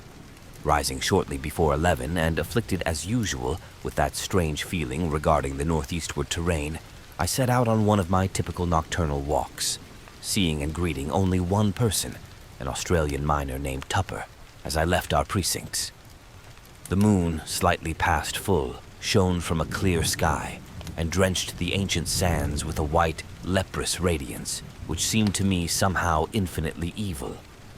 There was no longer any wind, nor did any return for nearly 5 hours, as amply attested by Tupper and others who saw me walking rapidly across the pallid, secret-guarding hillocks toward the northeast. About 3:30 a.m., a violent wind blew up, waking everyone in camp and felling 3 of the tents. The sky was unclouded, and the desert still blazed with that leprous moonlight. As the party saw to the tents, my absence was noted, but in view of my previous walks, this circumstance gave no one alarm, and yet, as many as 3 men, all Australians, seemed to feel something sinister in the air. Mackenzie explained to Professor Freeborn that this was a fear picked up from blackfellow folklore, the natives having woven a curious fabric of malignant myth about the high winds which at long intervals sweep across the sands under a clear sky. Such winds, it is whispered, blow out of the great stone huts under the ground, where terrible things have happened, and are never felt except near places where the big marked stones are scattered.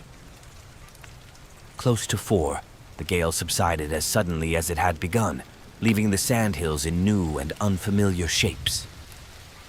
It was just past 5, with the bloated fungoid moon sinking in the west, when I staggered into camp, hatless, tattered, features scratched and ensanguined, and without my electric torch.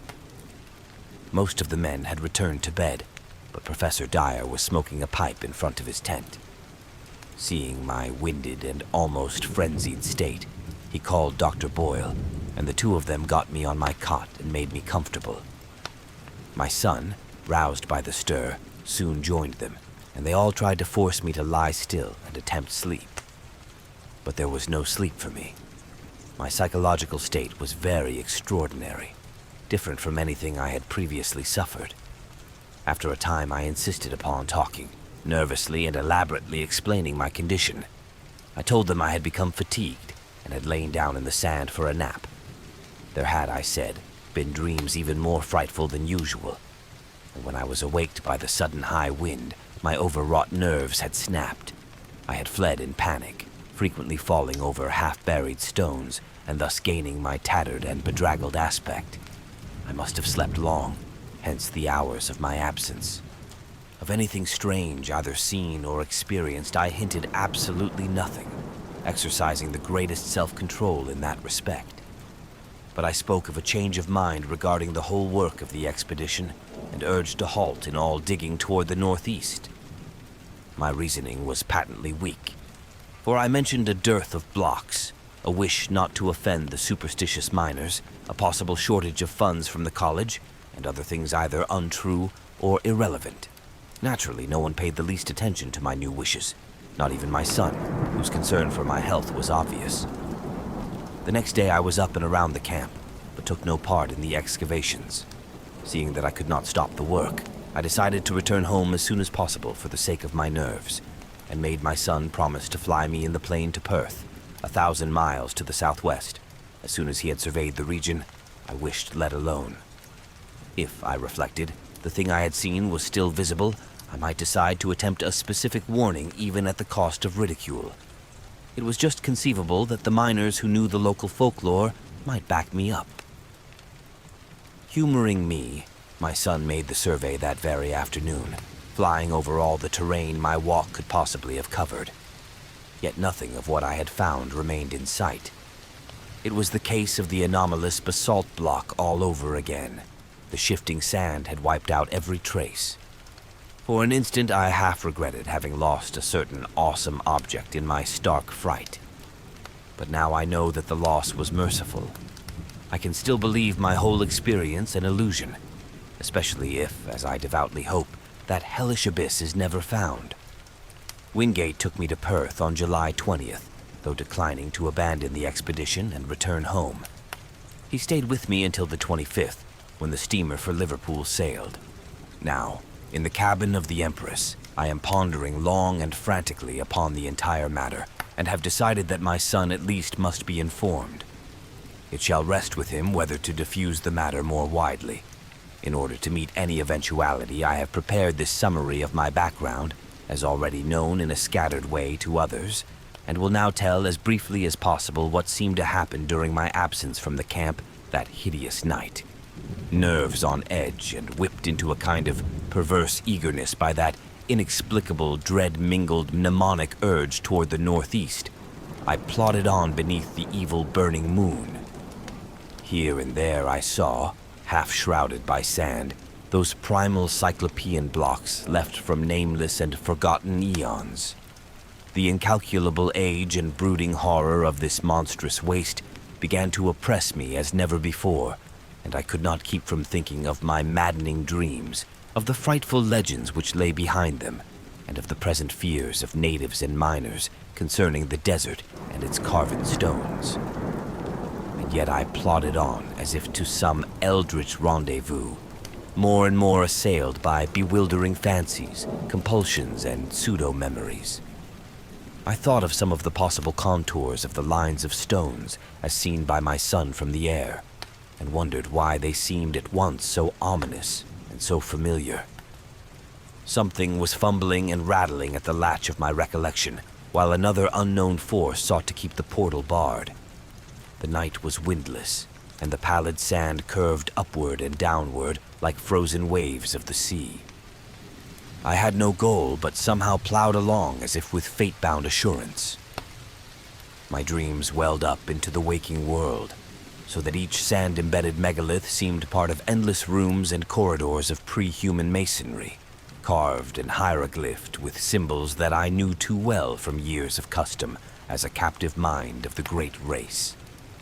At moments, I fancied I saw those omniscient, conical horrors moving about at their accustomed tasks, and I feared to look down lest I find myself one with them in aspect.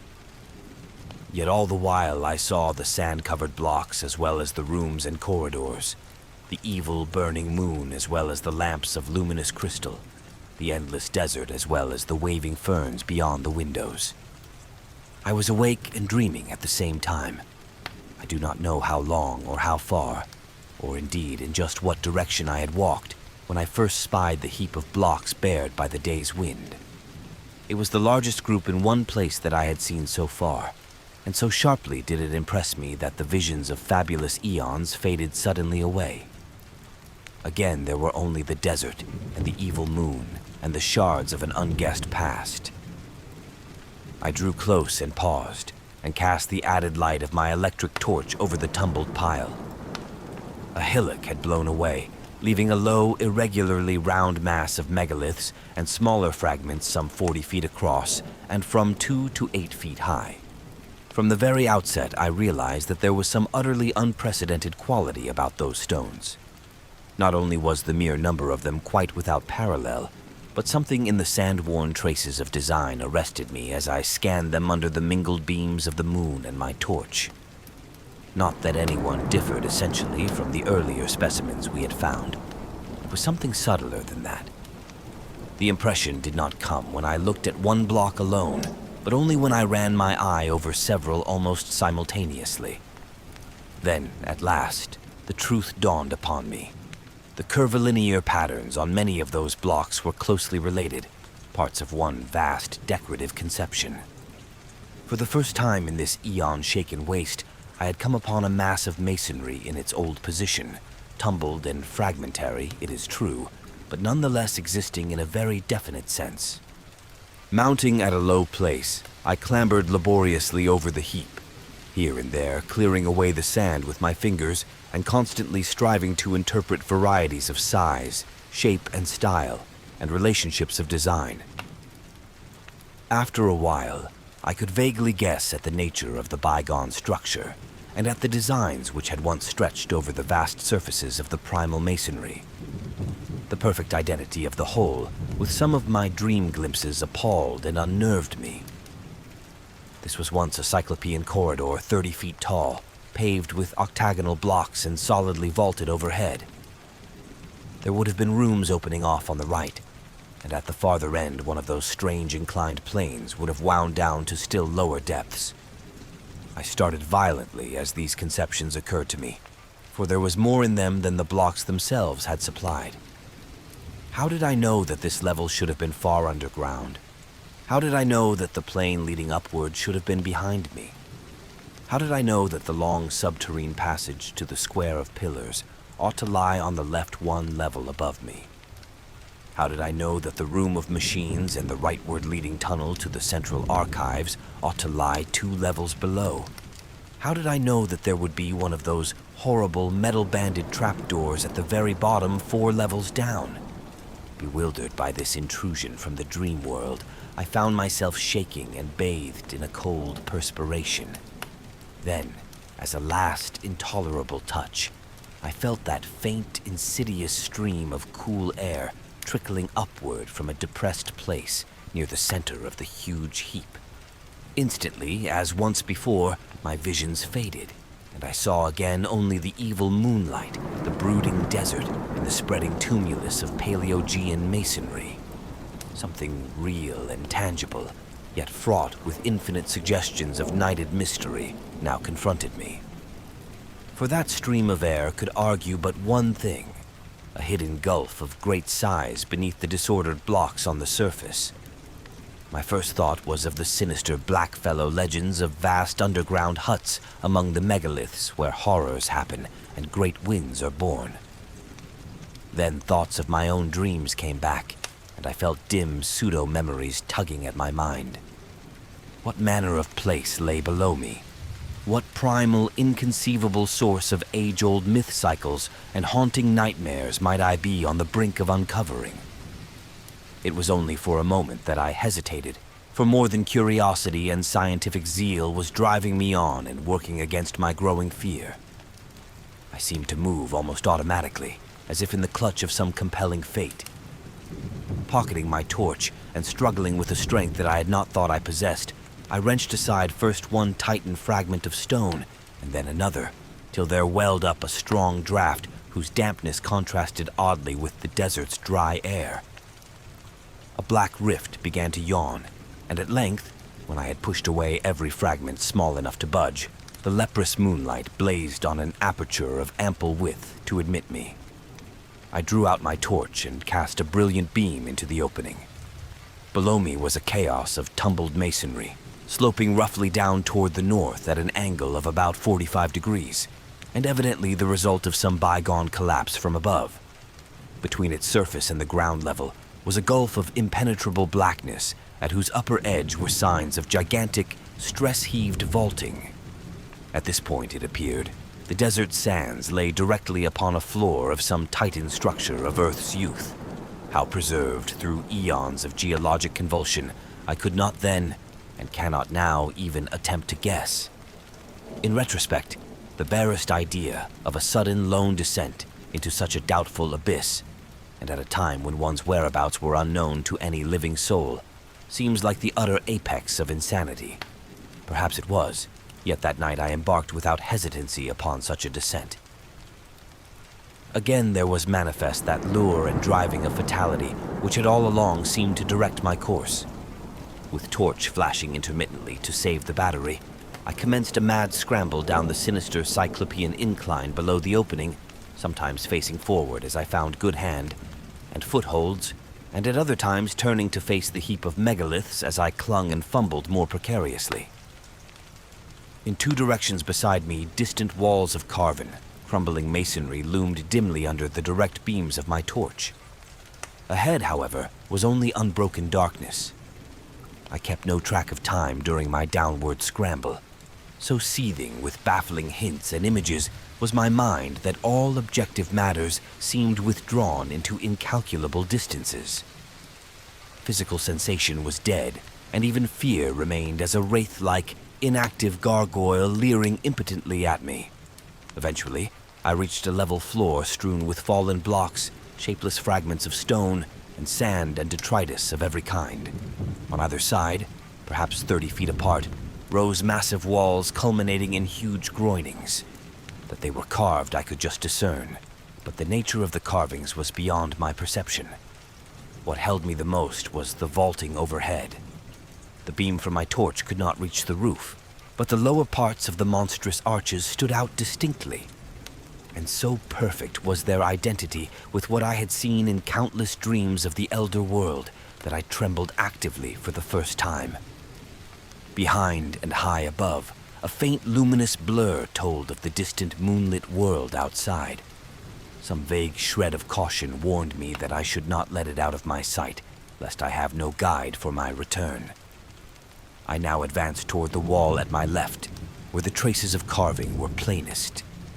The littered floor was nearly as hard to traverse as the downward heap had been, but I managed to pick my difficult way. At one place, I heaved aside some blocks and locked away the detritus to see what the pavement was like, and shuddered at the utter, fateful familiarity of the great octagonal stones whose buckled surface still held roughly together. Reaching a convenient distance from the wall, I cast the searchlight slowly and carefully over its worn remnants of carving. Some bygone influx of water seemed to have acted on the sandstone surface, while there were curious incrustations which I could not explain. In places, the masonry was very loose and distorted. I wondered how many eons more this primal hidden edifice could keep its remaining traces of form amidst Earth's heavings. But it was the carvings themselves that excited me most. Despite their time-crumbled state, they were relatively easy to trace at close range, and the complete, intimate familiarity of every detail almost stunned my imagination. That the major attributes of this hoary masonry should be familiar was not beyond normal credibility. Powerfully impressing the weavers of certain myths, They had become embodied in a stream of cryptic lore which, somehow, coming to my notice during the amnesic period, had evoked vivid images in my subconscious mind. But how could I explain the exact and minute fashion in which each line and spiral of these strange designs tallied with what I had dreamed for more than a score of years?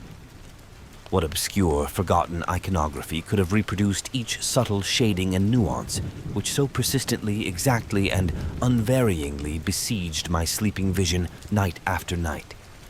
For this was no chance or remote resemblance. Definitely and absolutely, the millennially ancient, eon-hidden corridor in which I stood was the original of something I knew in sleep as intimately as I knew my own house in Crane Street, Arkham. True, my dream showed the place in its undecayed prime, but the identity was no less real on that account. I was wholly and horribly oriented. The particular structure I was in was known to me. Known, too, was its place in that terrible elder city of dreams. That I could visit unerringly any point in that structure or in that city which had escaped the changes and devastations of uncounted ages, I realized with hideous and instinctive certainty. What in heaven's name could all this mean? How had I come to know what I knew? And what awful reality could lie behind those antique tales of the beings who had dwelt in this labyrinth of primordial stone? Words can convey only fractionally the welter of dread and bewilderment which ate at my spirit. I knew this place. I knew what lay before me, and what had lain overhead before the myriad towering stories had fallen to dust and debris and the desert. No need now, I thought with a shudder, to keep that faint blur of moonlight in view. I was torn betwixt a longing to flee and a feverish mixture of burning curiosity and driving fatality. What had happened to this monstrous megalopolis of old in the millions of years since the time of my dreams? Of the subterranean mazes which had underlain the city and linked all the Titan towers? How much had still survived the writhings of Earth's crust? Had I come upon a whole buried world of unholy archaism? Could I still find the house of the writing master and the tower where Sagha, the captive mind from the star-headed vegetable carnivores of Antarctica, had chiseled certain pictures on the blank spaces of the walls? Would the passage at the second level down to the Hall of the Alien Minds be still unchoked and traversable? In that hall, the captive mind of an incredible entity, a half-plastic denizen of the hollow interior of an unknown trans-Plutonian planet 18 million years in the future, had kept a certain thing which it had modeled from clay. I shut my eyes and put my hand to my head in a vain, pitiful effort to drive these insane dream fragments from my consciousness. Then, for the first time, I felt acutely the coolness, motion, and dampness of the surrounding air. Shuddering, I realized that a vast chain of eon-dead black gulfs must indeed be yawning somewhere beyond and below me. I thought of the frightful chambers and corridors and inclines as I recalled them from my dreams. Would the way to the central archives still be open? Again, that driving fatality tugged insistently at my brain as I recalled the awesome records that once lay cased in those rectangular vaults of rustless metal. There, said the dreams and legends, had reposed the whole history, past and future, of the cosmic space-time continuum, written by captive minds from every orb and every age in the solar system. Madness, of course. But had I not now stumbled into a nighted world as mad as I? I thought of the locked metal shelves and of the curious knob twistings needed to open each one. My own came vividly into my consciousness. How often had I gone through that intricate routine of varied turns and pressures in the terrestrial vertebrate section on the lowest level? Every detail was fresh and familiar. If there were such a vault as I had dreamed of, I could open it in a moment. It was then that madness took me utterly. An instant later, and I was leaping and stumbling over the rocky debris toward the well-remembered incline to the depths below. Chapter 7. From that point forward, my impressions are scarcely to be relied on. Indeed, I still possess a final, desperate hope that they all form parts of some demonic dream or illusion born of delirium. A fever raged in my brain, and everything came to me through a kind of haze, sometimes only intermittently. The rays of my torch shot feebly into the engulfing blackness, bringing phantasmal flashes of hideously familiar walls and carvings, all blighted with the decay of ages. In one place, a tremendous mass of vaulting had fallen, so that I had to clamber over a mighty mound of stones, reaching almost to the ragged, grotesquely stalactited roof. It was all the ultimate apex of nightmare, made worse by the blasphemous tug of pseudo-memory. One thing only was unfamiliar, and that was my own size in relation to the monstrous masonry. I felt oppressed by a sense of unwonted smallness, as if the sight of these towering walls from a mere human body was something wholly new and abnormal. Again and again, I looked nervously down at myself, vaguely disturbed by the human form I possessed.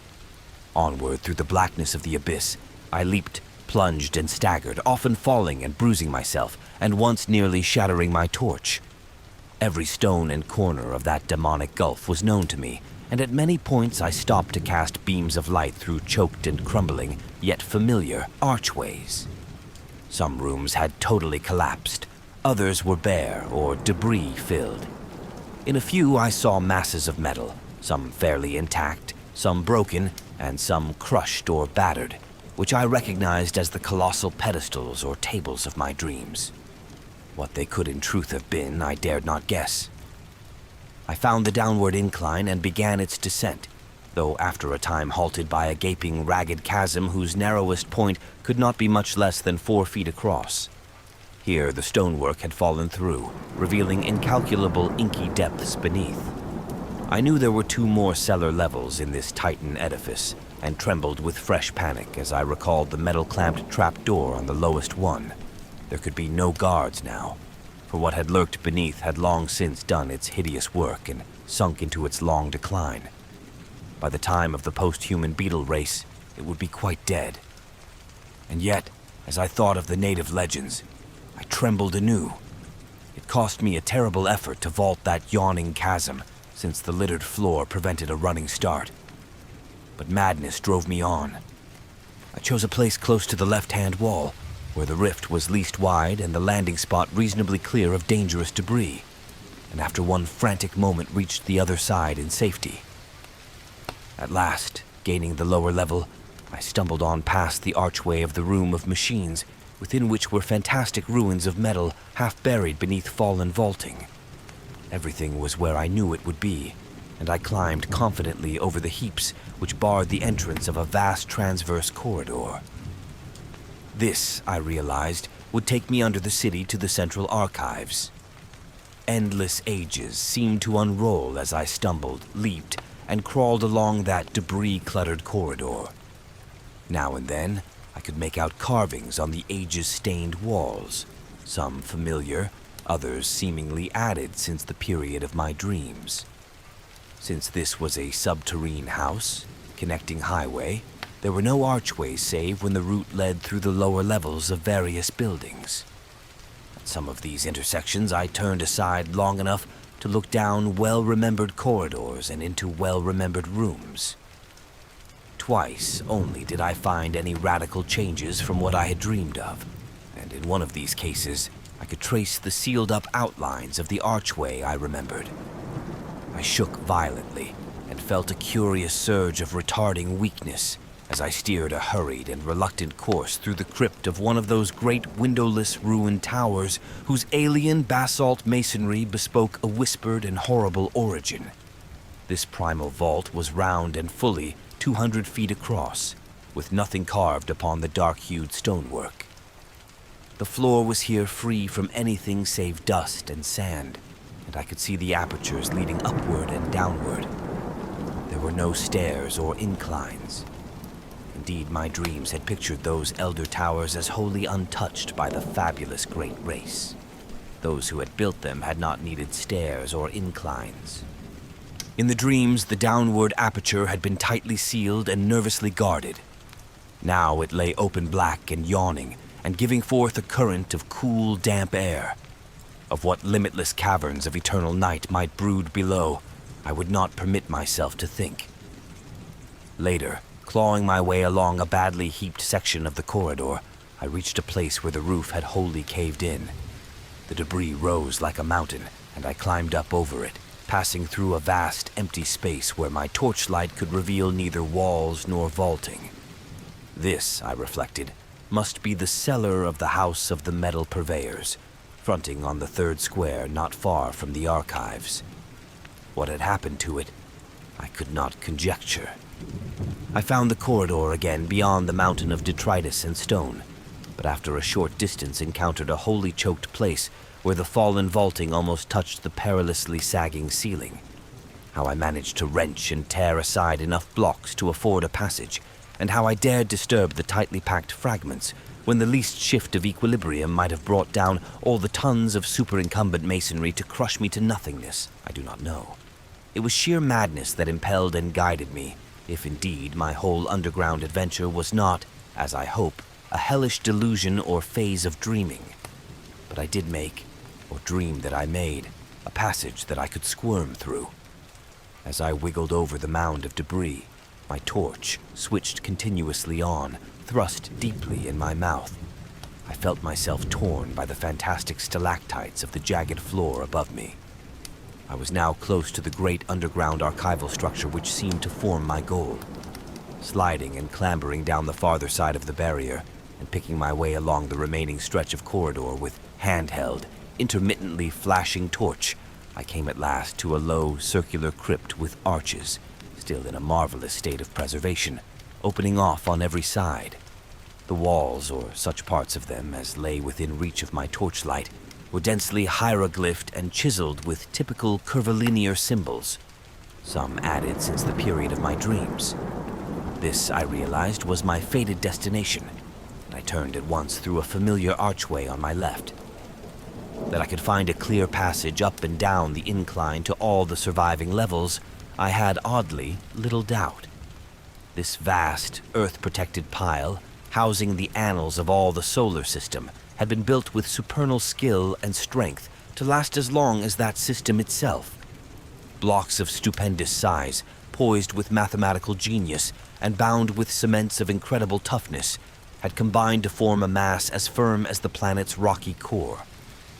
Here, after ages more prodigious than I could sanely grasp, its buried bulk stood in all its essential contours, the vast, dust-drifted floors scarce sprinkled with the litter elsewhere so dominant.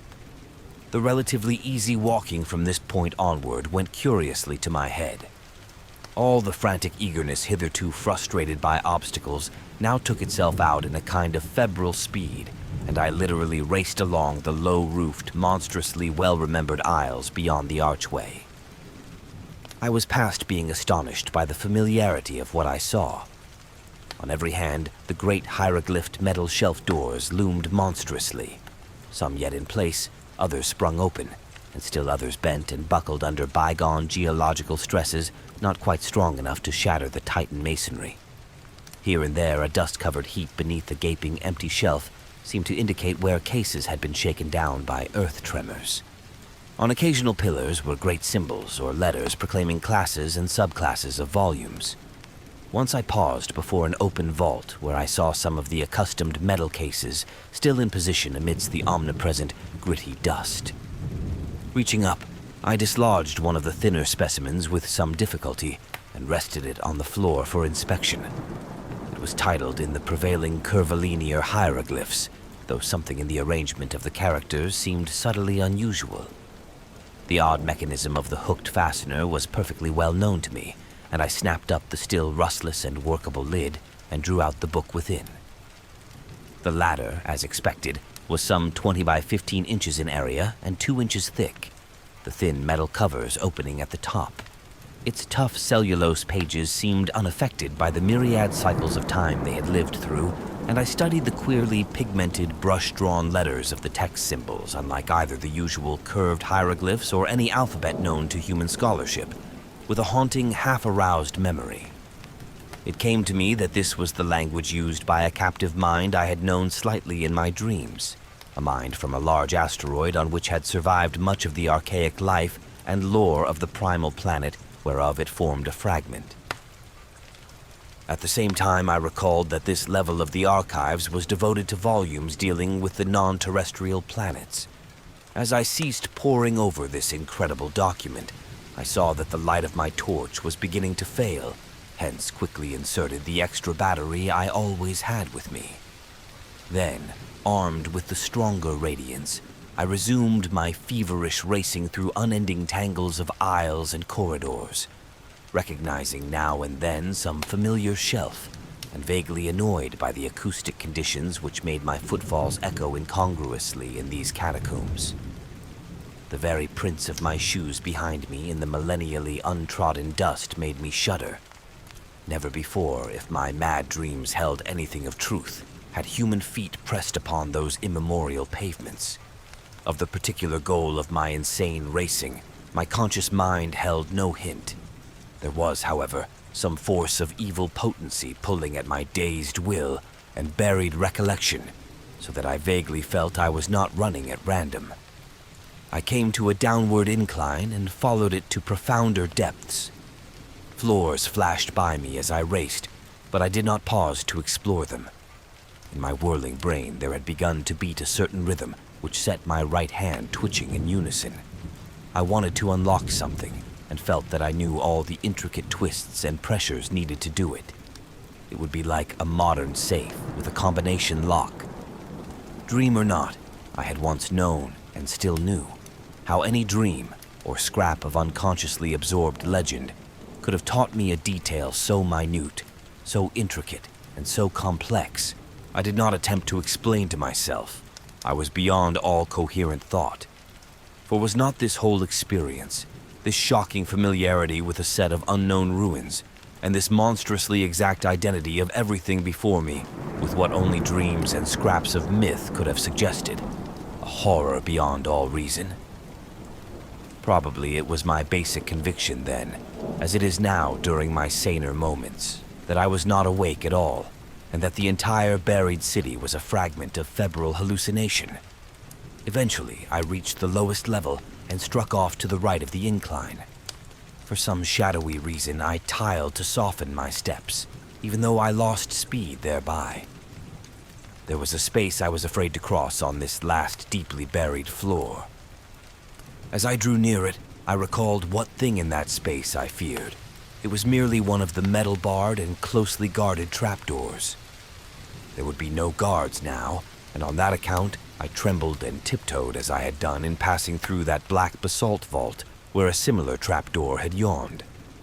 I felt a current of cool, damp air as I had felt there, and wished that my course led in another direction. Why I had to take the particular course I was taking, I did not know. When I came to the space, I saw that the trapdoor yawned widely open. Ahead, the shelves began again, and I glimpsed on the floor before one of them a heap very thinly covered with dust, where a number of cases had recently fallen. At the same moment, a fresh wave of panic clutched me, though for some time I could not discover why.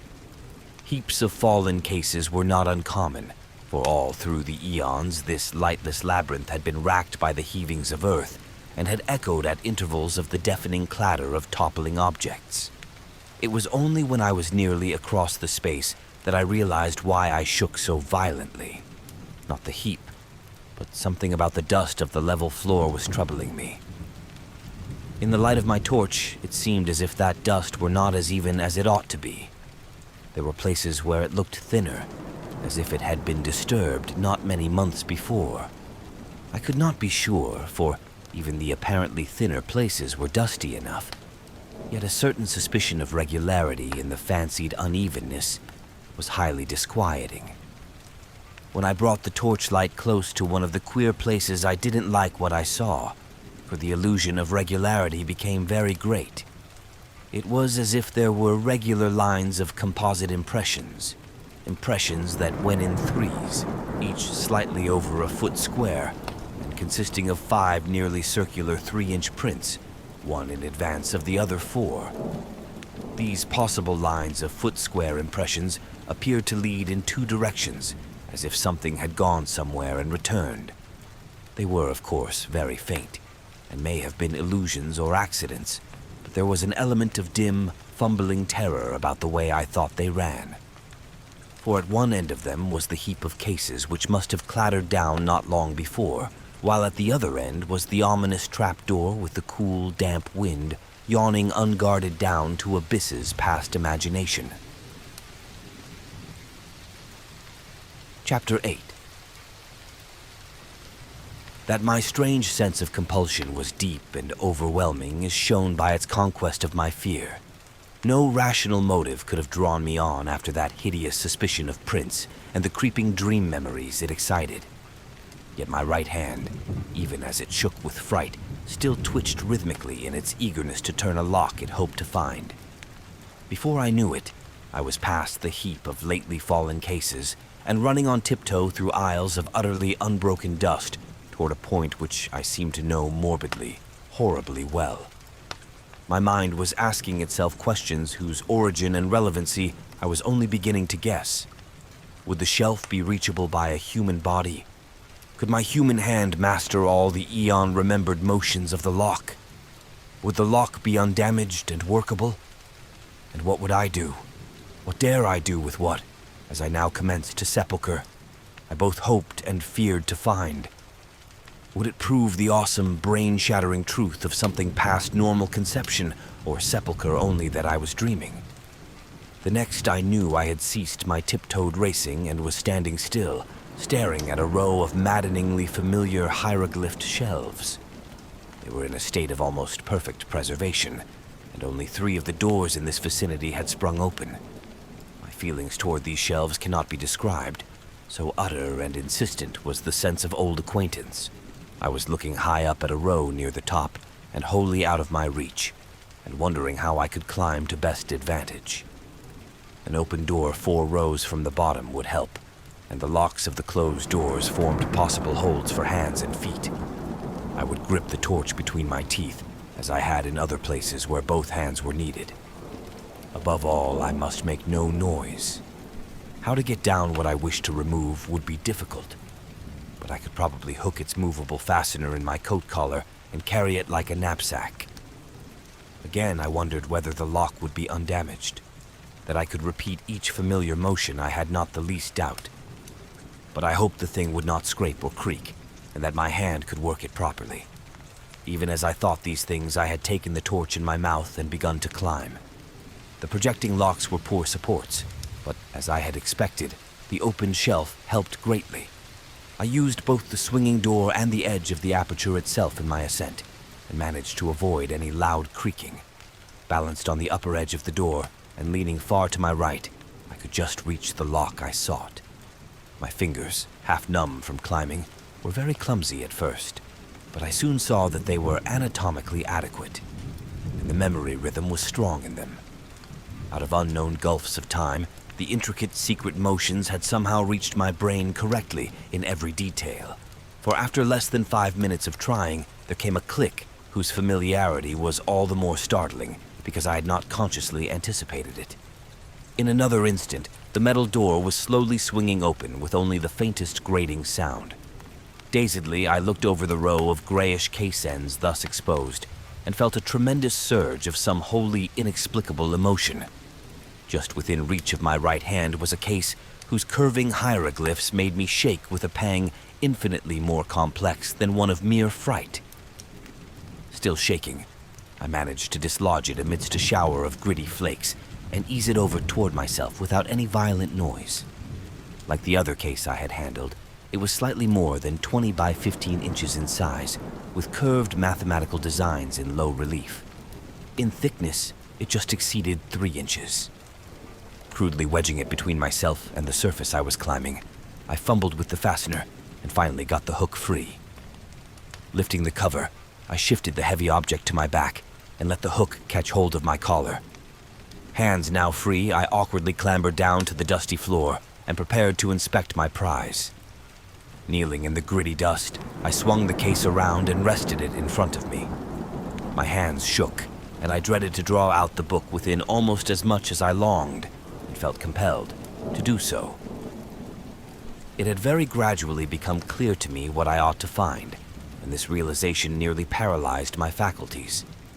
If the thing were there, and if I were not dreaming, the implications would be quite beyond the power of the human spirit to bear. What tormented me most was my momentary inability to feel that my surroundings were a dream. The sense of reality was hideous, and again becomes so as I recall the scene. At length I tremblingly pulled the book from its container and stared fascinatedly at the well-known hieroglyphs on the cover. It seemed to be in prime condition, and the curvilinear letters of the title held me in almost as hypnotized a state as if I could read them. Indeed, I cannot swear that I did not actually read them in some transient and terrible access of abnormal memory. I do not know how long it was before I dared to lift that thin metal cover. I temporized and made excuses to myself. I took the torch from my mouth and shut it off to save the battery. Then, in the dark, I collected my courage, finally lifting the cover without turning on the light. Last of all, I did indeed flash the torch upon the exposed page, steeling myself in advance to suppress any sound no matter what I should find. I looked for an instant, then collapsed. Clenching my teeth, however, I kept silent. I sank wholly to the floor and put a hand to my forehead amidst the engulfing blackness. What I dreaded and expected was there. Either I was dreaming or time and space had become a mockery. I must be dreaming, but I would test the horror by carrying this thing back and showing it to my son if it were indeed a reality. My head swam frightfully, even though there were no visible objects in the unbroken gloom to swirl about me. Ideas and images of the starkest terror, excited by vistas which my glimpse had opened up, began to throng in upon me and cloud my senses. I thought of those possible prints in the dust and trembled at the sound of my own breathing as I did so.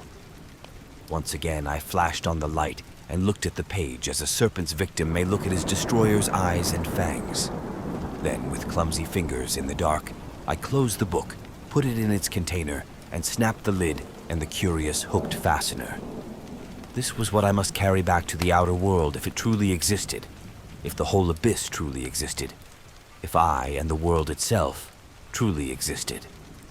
Just when I tottered to my feet and commenced my return, I cannot be certain. It comes to me oddly, as a measure of my sense of separation from the normal world, that I did not even once look at my watch during those hideous hours underground. Torch in hand, and with the ominous case under one arm, I eventually found myself tiptoeing in a kind of silent panic past the draft, giving abyss and those lurking suggestions of prints. I lessened my precautions as I climbed up the endless inclines, but could not shake off a shadow of apprehension which I had not felt on the downward journey. I dreaded having to repass through the black basalt crypt that was older than the city itself, where cold drafts welled up from unguarded depths. I thought of that which the great race had feared, and of what might still be lurking, be it ever so weak and dying down there. I thought of those 5-circle prints, and of what my dreams had told me of such prints, and of strange winds and whistling noises associated with them. And I thought of the tales of the modern blackfellows, wherein the horror of great winds and nameless subterrene ruins was dwelt upon. I knew from a carven wall symbol the right floor to enter, and came at last, after passing that other book I had examined, to the great circular space with the branching archways. On my right, and at once recognizable, was the arch through which I had arrived. This I now entered, conscious that the rest of my course would be harder because of the tumbled state of the masonry outside the archive building.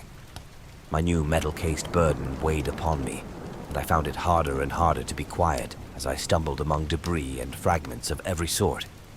Then I came to the ceiling-high mound of debris through which I had wrenched a scanty passage.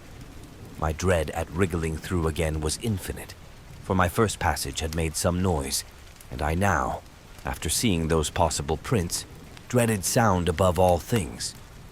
The case, too, doubled the problem of traversing the narrow crevice, but I clambered up the barrier as best I could and pushed the case through the aperture ahead of me. Then, torch in mouth, I scrambled through myself, my back torn as before by stalactites. As I tried to grasp the case again, it fell some distance ahead of me down the slope of the debris, making a disturbing clatter and arousing echoes, which sent me into a cold perspiration. I lunged for it at once, and regained it without further noise. But a moment afterward, the slipping of blocks under my feet raised a sudden and unprecedented din. The din was my undoing. For falsely or not, I thought I heard it answered in a terrible way from spaces far behind me. I thought I heard a shrill, whistling sound, like nothing else on Earth, and beyond any adequate verbal description. If so, what followed has a grim irony, since, save for the panic of this thing, the second thing might never have happened. As it was, my frenzy was absolute and unrelieved.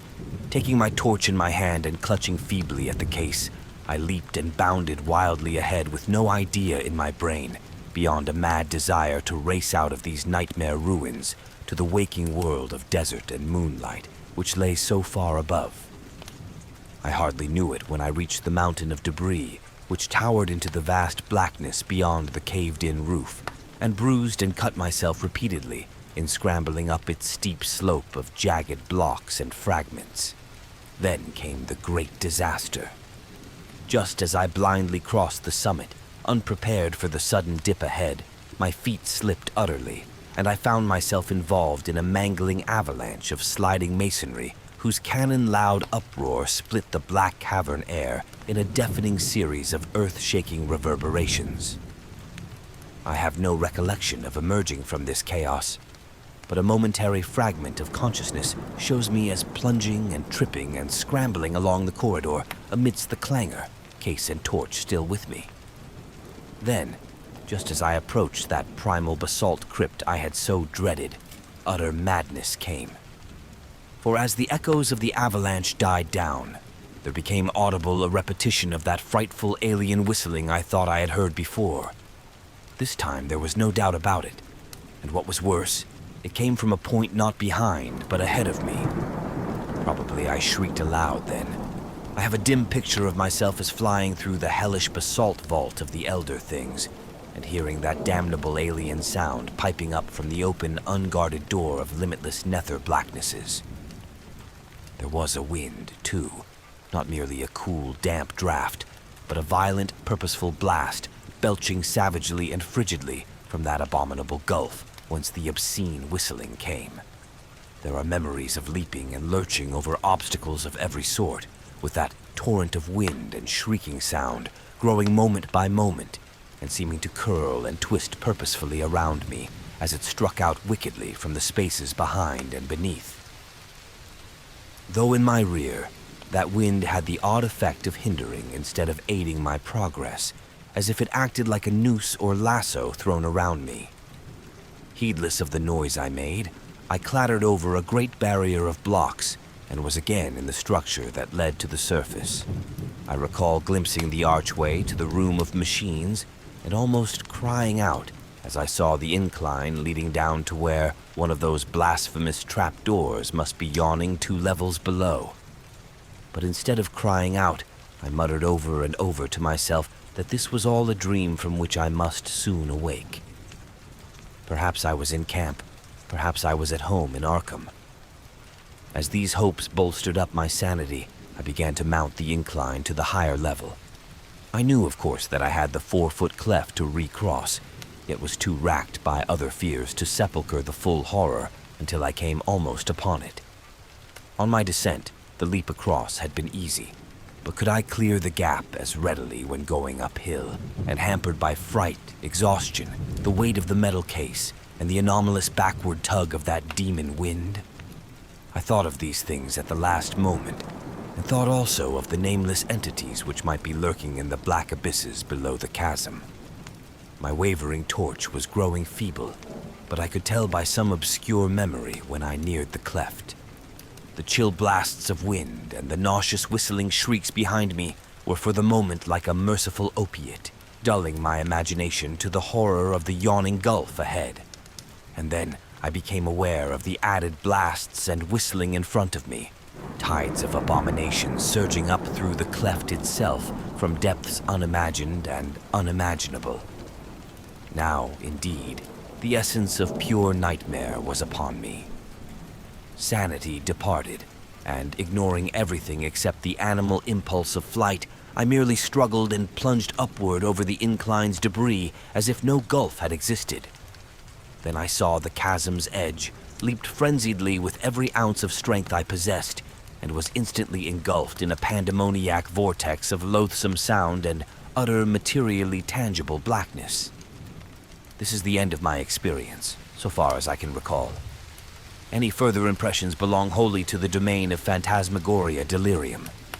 Dream, madness, and memory merged wildly together in a series of fantastic, fragmentary delusions which can have no relation to anything real. There was a hideous fall through incalculable leagues of viscous, sentient darkness, and a babel of noises utterly alien to all that we know of the earth and its organic life. Dormant, rudimentary senses seemed to start into vitality within me, telling of pits and voids peopled by floating horrors and leading to sunless crags and oceans and teeming cities of windowless basalt towers upon which no light ever shone. Secrets of the primal planet and its immemorial eons flashed through my brain without the aid of sight or sound, and there were known to me things which not even the wildest of my former dreams had ever suggested.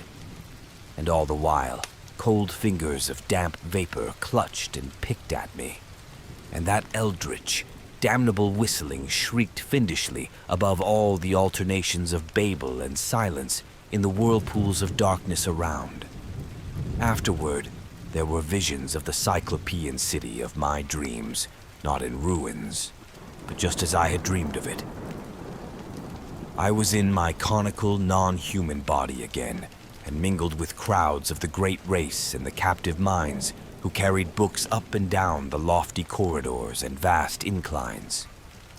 Then, superimposed upon these pictures were frightful momentary flashes of a non-visual consciousness involving desperate struggles, a writhing free from clutching tentacles of whistling wind, an insane bat-like flight through half-solid air, a feverish burrowing through the cyclone-whipped dark, and a wild stumbling and scrambling over fallen masonry.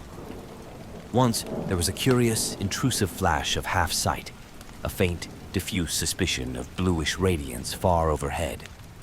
Then there came a dream of wind, pursued climbing and crawling, of wriggling into a blaze of sardonic moonlight through a jumble of debris which slid and collapsed after me amidst a morbid hurricane. It was the evil, monotonous beating of that maddening moonlight which at last told me of the return of what I had once known as the objective waking world. I was clawing prone through the sands of the Australian desert, and around me shrieked such a tumult of wind as I had never before known on our planet's surface. My clothing was in rags, and my whole body was a mass of bruises and scratches. Full consciousness returned very slowly, and at no time could I tell just where delirious dream left off and true memory began. There had seemed to be a mound of Titan blocks, an abyss beneath it, a monstrous revelation from the past, and a nightmare horror at the end. But how much of this was real? My flashlight was gone, and likewise any metal case I may have discovered. Had there been such a case, or any abyss, or any mound? Raising my head, I looked behind me and saw only the sterile, undulant sands of the desert. The demon wind died down, and the bloated fungoid moon sank reddeningly in the west. I lurched to my feet and began to stagger southwestward toward the camp. What in truth had happened to me? Had I merely collapsed in the desert and dragged a dream-racked body over miles of sand and buried blocks? If not, how could I bear to live any longer? For in this new doubt, all my faith in the myth-born unreality of my visions dissolved once more into the hellish older doubting. If that abyss was real, then the great race was real, and its blasphemous reachings and seizures in the cosmos-wide vortex of time were no myths or nightmares, but a terrible, soul-shattering actuality. Had I, in full hideous fact, been drawn back to a pre-human world of 150 million years ago in those dark, baffling days of the amnesia? Had my present body been the vehicle of a frightful alien consciousness from Paleogean gulfs of time? Had I, as the captive mind of those shambling horrors, indeed known that accursed city of stone in its primordial heyday, and wriggled down those familiar corridors in the loathsome shape of my captor? Were those tormenting dreams of more than 20 years the offspring of stark, monstrous memories?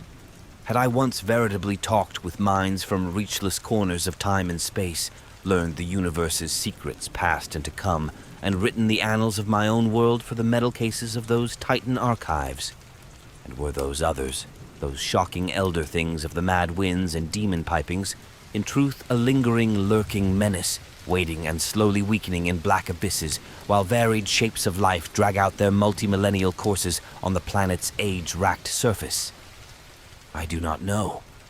If that abyss and what I held were real, there is no hope. Then, all too truly, there lies upon this world of man a mocking and incredible shadow out of time. But mercifully, there is no proof that these things are other than fresh phases of my myth-born dreams. I did not bring back the metal case that would have been a proof, and so far, those subterrane corridors have not been found. If the laws of the universe are kind, they will never be found.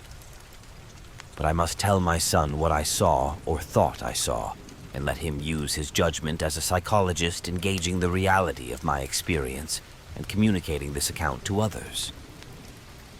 I have said that the awful truth behind my tortured years of dreaming hinges absolutely upon the actuality of what I thought I saw in those cyclopean buried ruins.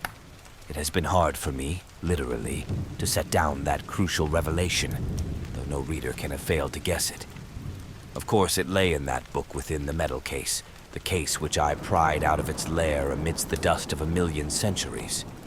No eye had seen, no hand had touched that book since the advent of man to this planet. And yet, when I flashed my torch upon it in that frightful abyss, I saw that the queerly pigmented letters on the brittle, eon-browned cellulose pages were not indeed any nameless hieroglyphs of Earth's youth. They were instead the letters of our familiar alphabet, spelling out the words of the English language in my own handwriting. The end.